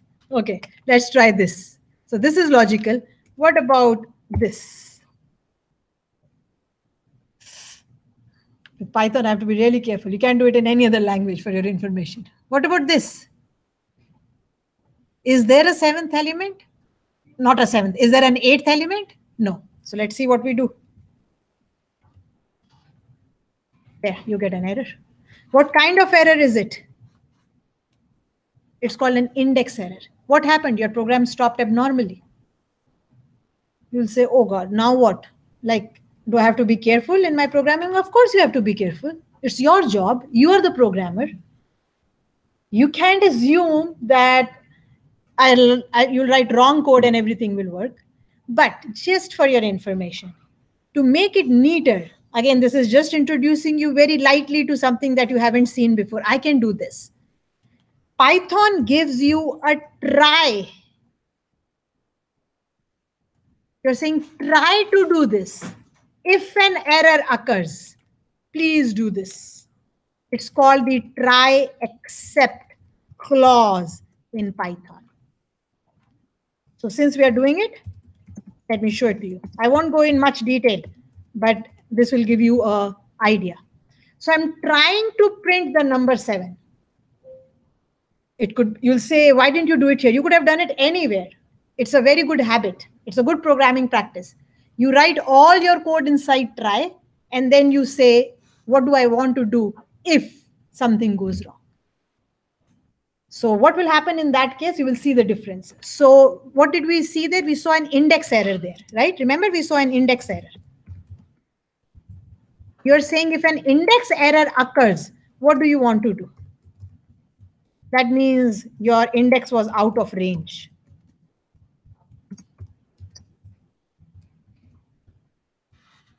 Let's see, how does this look better than what it was before? This is what it was before. Program abnormally terminated. The program abnormally terminated. Now look the difference. See, what have I used? I've used a try except clause, it is called. And you can have as many excepts as you want with the try. If you do not know, you'll say, oh, I didn't know what the error was. Maybe I didn't know what it was called. Even I wouldn't know what it was called. I saw it and I know it was called index error.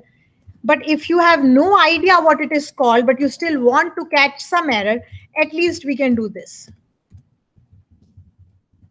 So you can put a generic except at the end. It should be, the generic should be at the end, because the ones before them are specific. Index error occurs, do this. Division, okay, what do you think will happen on this one? One by one, we'll do one by one. But anyway, I'm again going away from my dictionary. But here, let's see what happens in this one. Let's try to run it. Pretty. Do I have an abnormal termination? No. But what do you see? Tells you something has gone wrong. So when we write programs, we don't write programs that have errors and the user runs it and they see something on their screen. That's not what we want to do. So when we write programs, we try to take care that our programs are foolproof. And here is a technique that will help you to write programs. If any error occurs, it will catch it. You'll say, I know an error will occur. But sometimes what happens is this. Maybe there is a network problem. It's not under your control. Data is being passed and you're transferring data through a script and there is a network problem. You won't know that there is a network problem. But what should happen? The program should not crash. The program should come up with a message saying something like, a network problem has occurred. So what will you do? You will put your code in try catch blocks, try except clause, right? So what is it? What is try except? Try says, as the English word try, I'm trying to do this. If everything is successful, good, nothing will happen. But if something becomes unsuccessful, it will break right there and it will go to the corresponding except that matches the error. Right? So if there was anything after this, suppose there was a print after this. What is your name or whatever, like you're taking input here.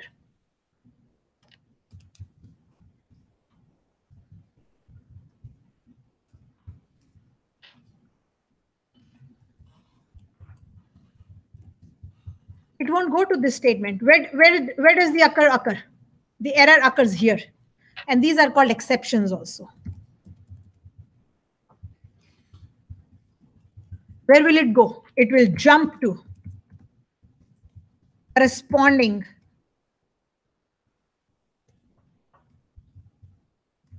except clause. It will come out. It won't do the rest of the statement. It will just break there. It will jump to here, whichever error occurs. Like, therefore, it's a good idea always to keep a generic one.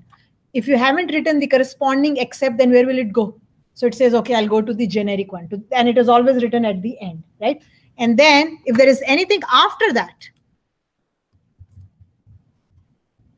it will do it. It will just kind of continue to do that. That's how try catch works. So try says, I'm trying to do this. If I'm successful, the excepts will be completely ignored. Nothing will happen with the excepts. Excepts are only called or invoked or gone if errors occur. If there is no errors, everything will be done and job is done. Therefore, you should write your programs inside try and except clauses. That's another new thing now to learn, right? But here this, and after it has finished everything, after it has finished everything, it will automatically come outside and come to your next statement after try. So that's another good programming technique. And you will see it. So I've given you the easiest way of using try except. If nothing goes wrong, it will completely ignore it. Use of try. So if everything is okay in this statement, so example, if there was a 4 here, then there is no error. It will just print it. But if there is an error here, it will stop right there. It won't do the rest of these statements. The rest of these statements are completely ignored. And it will come to this except, and after it does it, it will just come out of the try except. And keep in mind, at any given time, only one of the tries will be matched. You could do more problems. You'll say, let's try this. See what happens. Try to print 2 by 0. Can you divide by 0? No, division by 0 is not allowed. Have you ever tried it? Try it here. You get a 0 division error. You can divide by 0. You never check that in your first assignment, but you can never divide by 0. So now let's see what happens. I have 2 errors in this code. I have an error at this statement, and I have an error at this statement. But what did I say? As soon as it finds an error, it will come out. And it will just ignore the rest of the statement. So you will say, oh, then not all errors are caught. But that's how it is. I mean, if it can do step A, what is the meaning of going to step B? Okay, so you can write whatever you like. So this was 0 division error. I'll pick this up from here. And you can Google it and see all the errors that are available in Python. And I don't know all of them by heart myself. I think there is an index out of, therefore index out of error is called index error. The division error we just got. We'll put a print here. I mean, a print, why am I putting a print statement? To tell the user that something is wrong. Otherwise, the user is sitting there, oh, what's going on?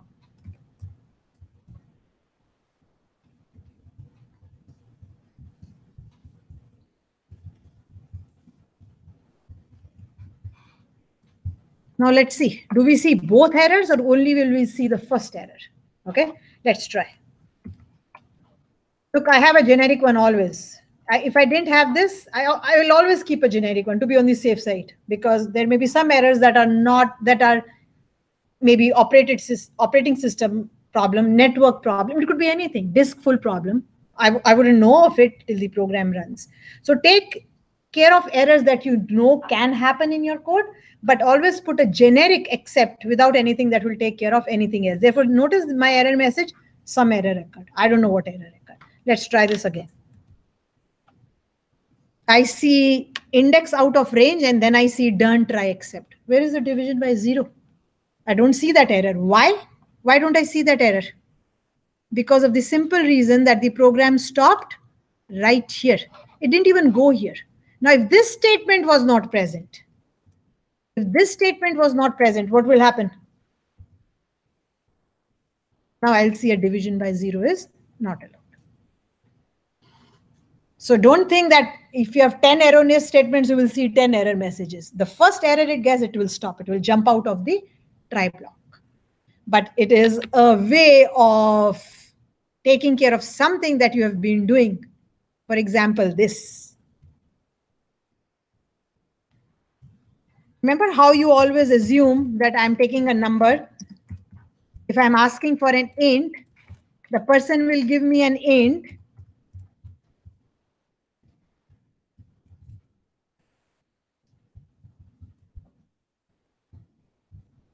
And that's what you assume.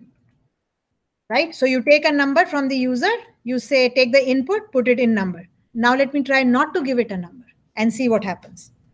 Before, if there was no try except, let's try to do this outside. Just to show it to you. Let me try to put it outside the try catch. As if I was doing it here.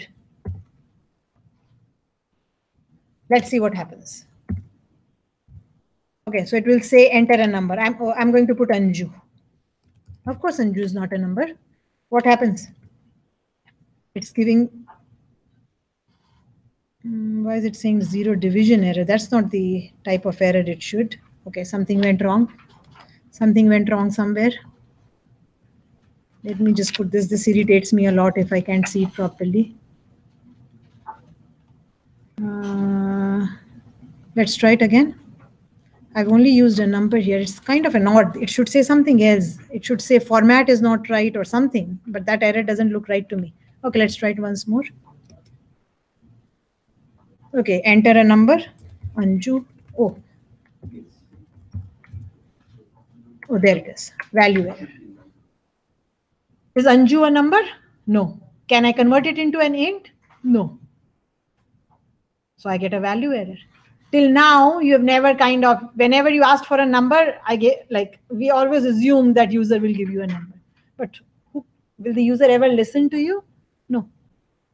So what will you do? You should always take your inputs inside try except blocks.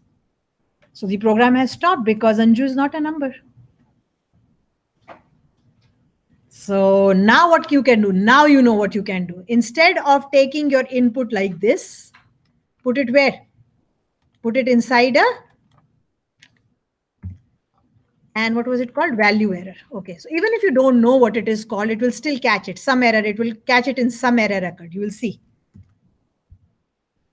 Okay, so enter. I thought that I had changed my message. Oh, not the inner message. Okay, the inner message, I forgot the colon. Okay, so let me put Anju again. Okay, some error occurred because I didn't know what error it was. Though I now know what it is, I can make a block for it and say, please input integers only. And now it will tell the user that only integers are required. So that error was called value error. So let's go back here. Let's go back.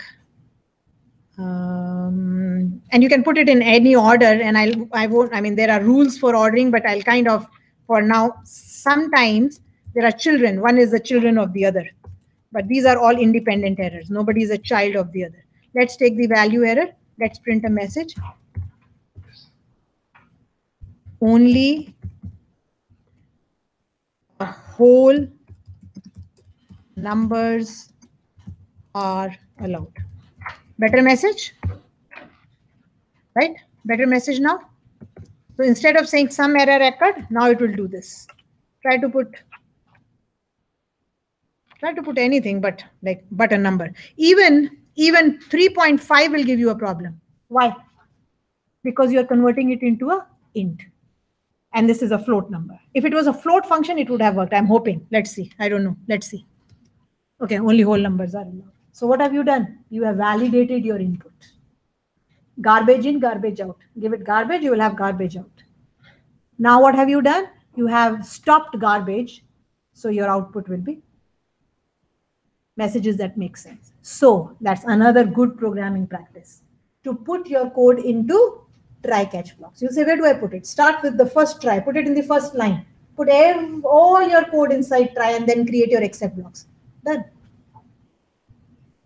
So the try, my program, except, finished, nothing else.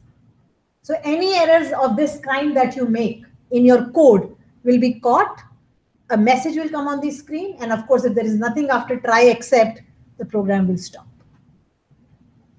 So while is one way of kind of working with taking input, but remember, try except has nothing to do with while. Try except is to catch exceptions or errors. So input is being validated using try except blocks. Okay? Okay, having said that. So now you've been introduced to try catch also. Out of the blue, it was not the dictionary, but out of the blue. So I was showing you how you define a list. I was showing you how you access the element of a list. And now you notice to access an element, use an index 0 to length numbers -1. I can't even do it. I can't even say, how much is it? 1, 2, 3, 4, 5, 6, right? So I can't even say 6. I can only go until 5, from 0 to 5. Now let's see what a dictionary is. It is a little different from lists. And the first major difference is ordering. In a list, order matters. This is my first element. This is my second element. This is my third element. This is my, so there is an ordering. But in a dictionary, the recognition of the value is not by an index. The recognition of a value is by the key. It doesn't matter where the key is. If I say, what is the last name of Anju? It really doesn't matter whether Anju Chawla is the first one or the second or the third or the fourth, doesn't matter. If I say what is the, so suppose I'm keeping first name, last name. First name is my key, last name is my, or let's say Anju Chawla name and department. So if I want to know in which department does Anju Chawla work, doesn't matter where in the list that information is kept. All my question will be, what is the department in which Anju Chawla works? So there is no ordering in a dictionary. Whereas in a list, if I had said Copa is for Anju, Copper is for this, then I have to remember, oh, Anju's information is at position 0. Now you can do all that in your mind, you know what I mean? So lists are not useful there. So dictionaries become useful when you want to save data that is of type key value pairs. And it's so common in our lives. Lists are fine too, but dictionaries are very common. Marks for student 1, I have to keep his or her ID and his or her mark. That the pair together makes sense. So if I go to the registrar's office and I say, oh, does this student have a previous academic misconduct, form? I'll give his ID and they will look it up and say no or yes. So you will need, many a times you will need to work not with indices, which are kind of very poor way of working, but with keys. And there is where dictionaries come into use. So let's learn how to define a dictionary now. Okay, let's define a dictionary now. Let's see. You know how to define a list. Let's define a dictionary. I just took an example of my car. So what am I doing with my car? Okay, again, I must mention this because Ken brought it to my notice. Camel case convention for ages has been this, but he showed me a definition on Wikipedia, which I really don't know. Maybe I'm not aware of it. Maybe there is an upper camel case and a lower camel case. The upper camel case is Pascal naming convention. This is the convention you will use in Python. This is called camel case naming convention. The first word. Now, why are we calling them words? Because if I write it together, my car, all in small case or all in uppercase, you kind of cannot, I mean, I know I'm calling it my car, but if you read it together, it doesn't make sense. But if I go my and the C of the car is capital, now it looks like two words, my and car. So some languages will allow you to use the underscore and everything is lowercase.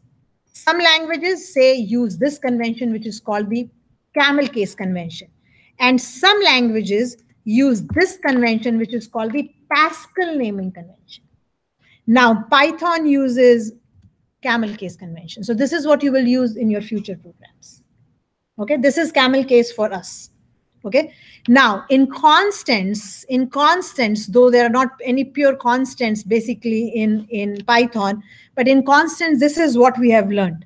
If you want to declare a constant, I'm just calling it magic number. Can't think of something else.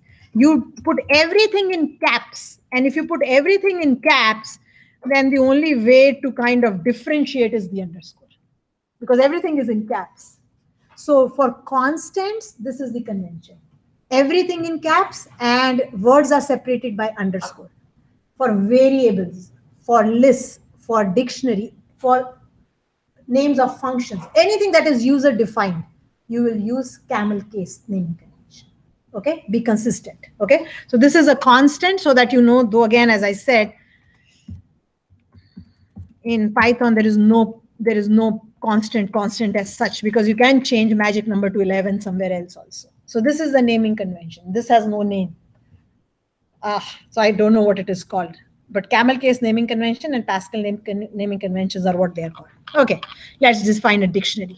Dictionaries are defined, instead of the square brackets, are defined in curly brackets. That's an empty dictionary. Right? So that's an empty dictionary. So if I wanted to define an empty dictionary, I'm just calling it the empty dic, just for the heck of it. That's an empty dictionary. Of course, I don't have to call it empty dictionary. Like, I'm just telling you how it is defined.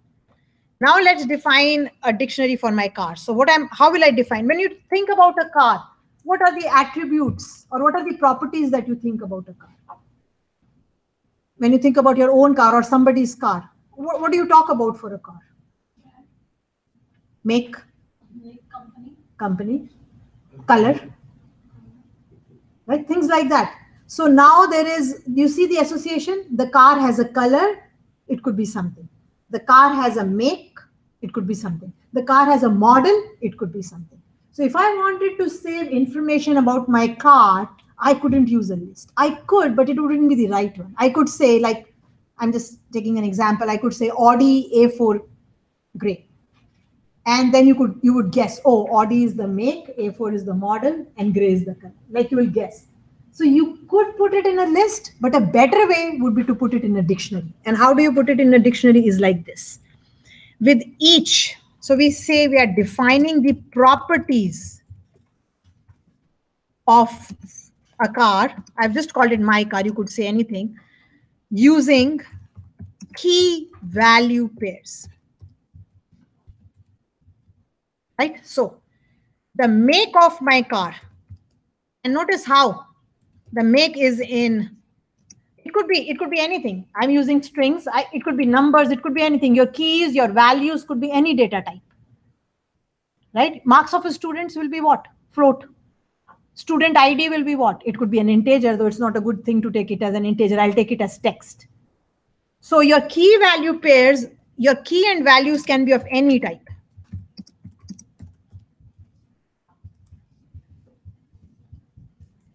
Any data type. It could be an integer, it could be a float, it could be a string, it could be a Boolean value, it could be anything. So I'm taking make is a text, right? And the make of my car is Audi. So that's my first key value pair, comma. The sequence doesn't matter, right? In a dictionary, sequence doesn't matter. That's how a dictionary is different from a list. There is no ordering. I can ask the question, what is the make? Doesn't matter whether it's at position 1, at position 2, or position 3. In a list, it is an ordered. So you can define a list, which is an ordered data structure. It is an ordered data structure. Why ordered? Because each element has a position. Right? Whereas a dictionary is what? Is an unordered collection. So that you know, that's another difference. That's a major difference, not another. That's a major difference. Is an unordered. Spelling is right, unordered collection. So to access elements of a list, you use indices from 0 to length -1. To access elements of a dictionary, you use keys. That's how you will access an element. Okay, so I've done make. I've done model. Model is again of type text, but that again doesn't mean that they can be any type. So that's the key and that's the value. I think A5 is also out now. I don't know. I'm poor in cars. I don't drive. Oops, sorry. A comma. And then color.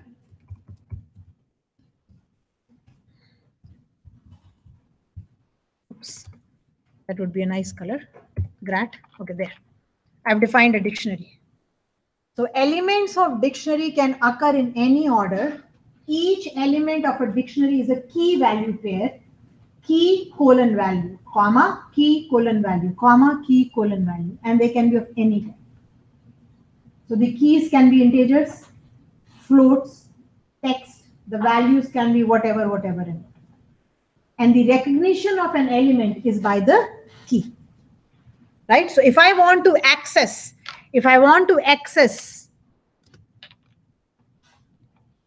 an element of my car, and I want to say, what's the make of my car? Let's print it out.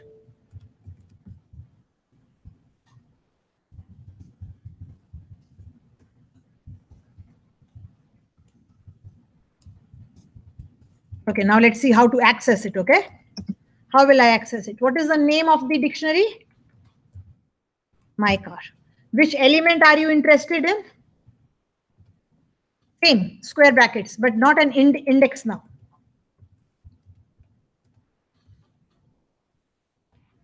See if my, no, there.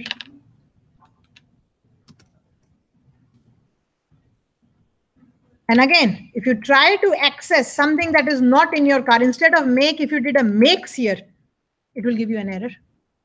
Same kind of error when you were going out of index. You put it in a try except, you'll be fine. Right? So let's try it. Let's see what it does. So there is a key called make, and to access an element, you use the key.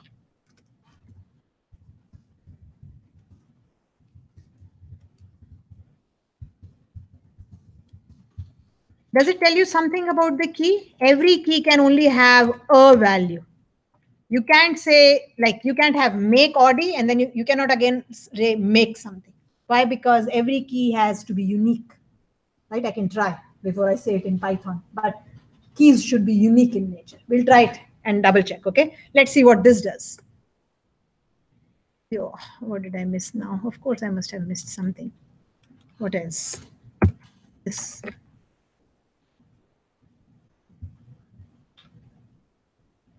Oh, this was the enter number. I'll go with integers, okay? Enter your name. There. The make of my car is Audi. Works. So now to access, and there is no ordering. I don't know where make is occurring, whether it's the first element or the second or the third. Whereas in a list, I had to be careful. Am I interested in the first element? Am I interested in the second element? Am I interested in the third element? Here, all I know is, oh, what's the make? So it becomes a little more flexible. So dictionary is a little more, it is a data structure. It does contain set of values, but it is more flexible. Now try to make an error. Instead of make, go makes. Right. Of course, you should get an error. There is no key called makes. Oh, I must comment this out, right? You have a key error. So what will you do? Put it in a try except key error. So you have another error. So you saw quite a few errors today. You saw a value error, you saw a division error, you saw an index error, and now you are seeing a key error. So what can you do? Put it in a try catch. Try except. I'm calling it try catch because that's just by habit, okay? So what will I do? If I want to do this, I'll use a try. I'll print this. I know that the except, I just found it out. I know that there is an except which is called key error. And what do you think is a good message to give in it? There is no key. By that name or something. I mean, here I'm being very hard coded, but of course you will ask the user and so on, then you know what it is and so on. Here, I can take care of it. But you don't keep creating try except try caps in your program. You write one try, all your code, except, and that's it. That's how you work usually in a program. One try, as many accepts as you want. All your code inside the try. Nothing outside try at all. Because what's the sense? If something goes wrong in your input, you don't want, I mean, if you do that, what will happen? Something goes wrong, it comes out of the accept, and then it tries to do what you are doing after the accept. And maybe you never did it in your try. You were reading a number, you read it wrong. You got an error, and now you're trying to add that number to something. That's nonsense, right? So the use of try except is I'm trying to do something. If I'm successful, I want to do the rest of the job. If I'm unsuccessful, please give me a message and stop. That's the whole purpose, right? That's the whole purpose, right? So that's, of course, you won't have 10 try excepts. You'll have one try excepts, as many as you want. So that's one. That's what a key value paired is. Now, the other thing that I was I'm expecting, hopefully, I'm going to copy and paste so that I don't make any mistake in spelling. I don't think this should be allowed. Why? Because every key is unique. Keys should be unique in a collection. Otherwise, I mean, which color? You know what I mean? Like I could change this color to red, doesn't matter, but the keys are same. It's like saying two students have the same ID. Can that happen? No. So I'm hoping I'll get an error here. I'm not sure, okay? I'm not sure till I run it. Just because Python, I'm backing up. I didn't put it in an except. I just wanted to see if an error comes up.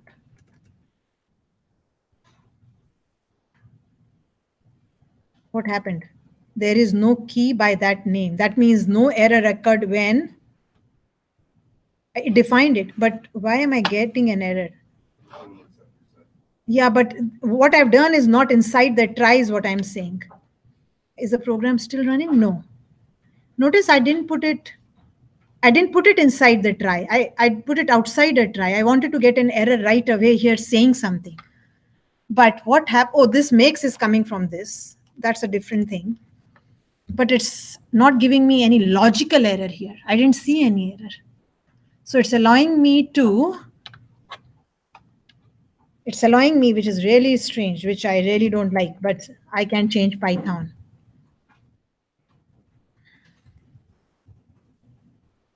No.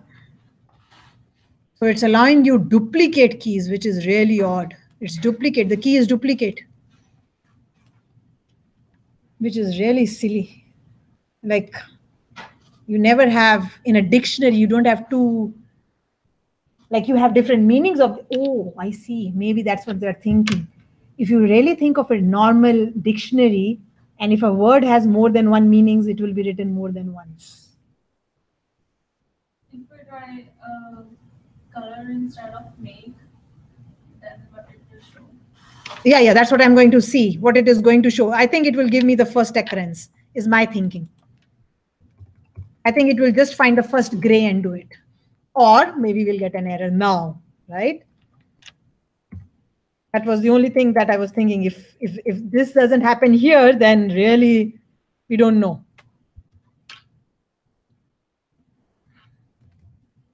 Hopefully we'll get an error. I'm hoping. No. So duplicate keys are allowed, and it gave me red. There was no sequence even. The gray occurred first and the red was afterwards, but so it just took the last one. So personally, I don't like it, but there is no personally liking I can do in my Python. It's what it is. So duplicate keys are allowed. Is it possible to Yeah. in a position? No, we don't work with positions we can't work with positions in dictionaries. No, we can't do that. But I would have liked this not to be done. Unfortunately, it is being done. And I can't do much about it. But what I can do about it is research a little on it. Right? So I'll Google a little, research a little, and see how can I avoid. Is there some way of doing it that only unique keys are allowed? But unfortunately, the error has occurred nowhere. I can't see an error anywhere. So I'll kind of put both these so that you can see it, that you can try and do whatever you like. And here I can put a comment, try makes.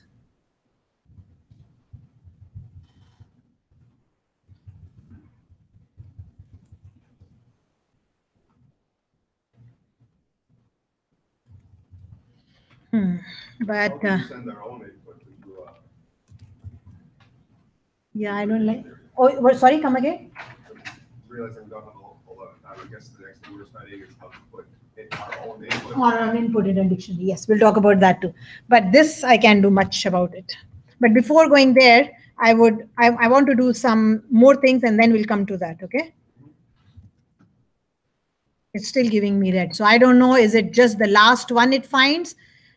I'm assuming it's what it is. You can add another color and see, but is it by chance? Would gray come sometimes or red? I'll have to double check it, but I think it just goes, and then when it can't go any further, that's the last value that it found, it gives it, is my thinking. Okay, now. Possible to print the whole list. That way. Oh, yeah, we can. Oh, we can. See if it still says gray or just says red when you do that. The whole list will print everything. So it will print gray And red. Yes. Oh, the normal printing of, it's not very neat, but I'll show you. This is the untidy printing. And I'll show you better ways. And that's what I said. I want to do those things today rather than kind of take input from the user. But anyway, you just do a print like you did with a list. And what was it called? My car. It will print. It's just not very tidy.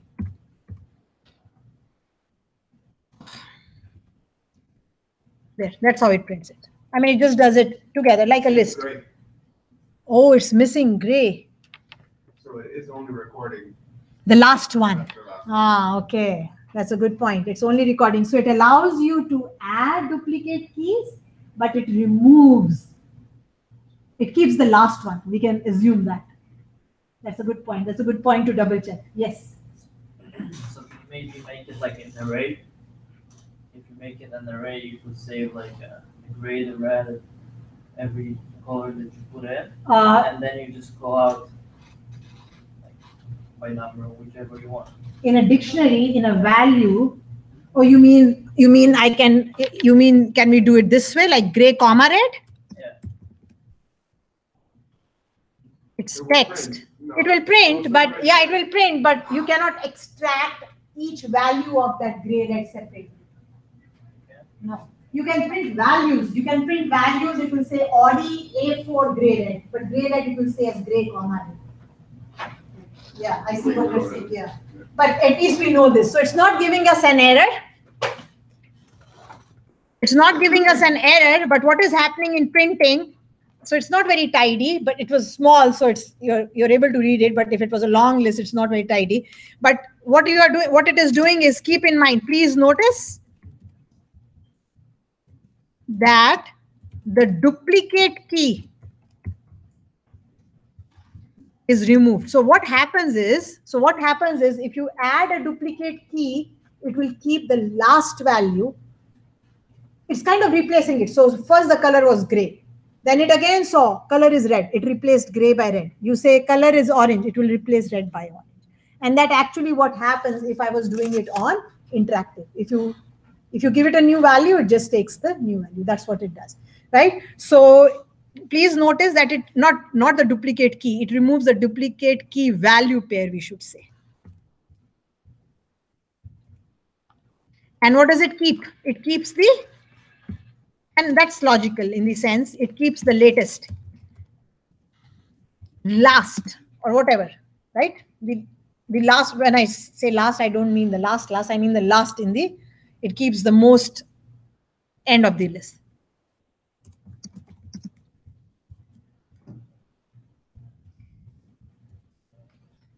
Which in a way is good. I would have liked to see the error comma, but at least it's behaving itself that it doesn't allow duplicate. So if you try to add a duplicate key to a dictionary, it replaces the old value with the new one. So that is okay. But again, can't do much if it can do much. Okay, so we'll stop here because I see you packing your bags. So there are 2 more minutes. And we will come back to this because there should be ways of inputting your own data. There should be ways of only extracting the keys, only extracting the values, extracting the items, and doing more stuff. I'm guessing we can also put multiple dictionary entries into a list. You can convert a dictionary into a list also. You get all the keys, put it in a list, get all the values, can put it in another list. You can do all that. So there are methods to extract only the keys, only the items, only the values, and so on and so forth. So we will continue working with this next week. Okay, we will, and then we'll do more examples.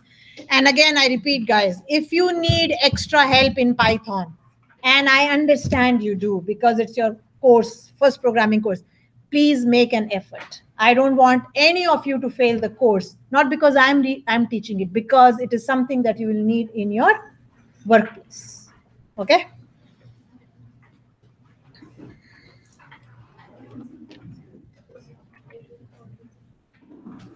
And I'll put the midterm on Blackboard as soon as I go to my office. Yes.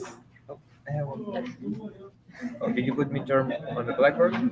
Midterm, I will just. Okay, I have just on my reserve. Okay. Okay. And one more question. Here. I don't know why it's 77. 77? Yeah, it shouldn't be like my math. It's not too bad that 19 Oh, you know plus why? Because one of the ICA2 is missing. It's not showing up. So all three together will be 77. Where's the third one? And why it's 0?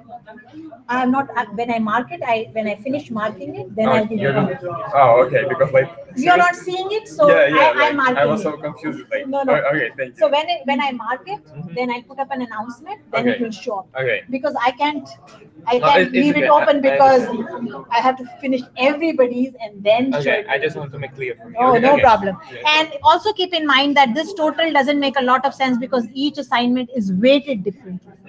Okay. So don't go by, oh, this out of 77 means I have this much percent. Okay. And This total is just a very misleading figure.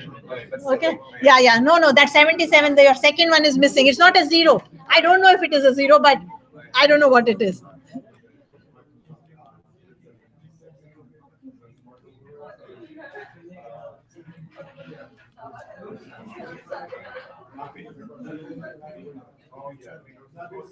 Teacher, Yes. I'm actually struggling with this course. Is there any tutoring available in the course?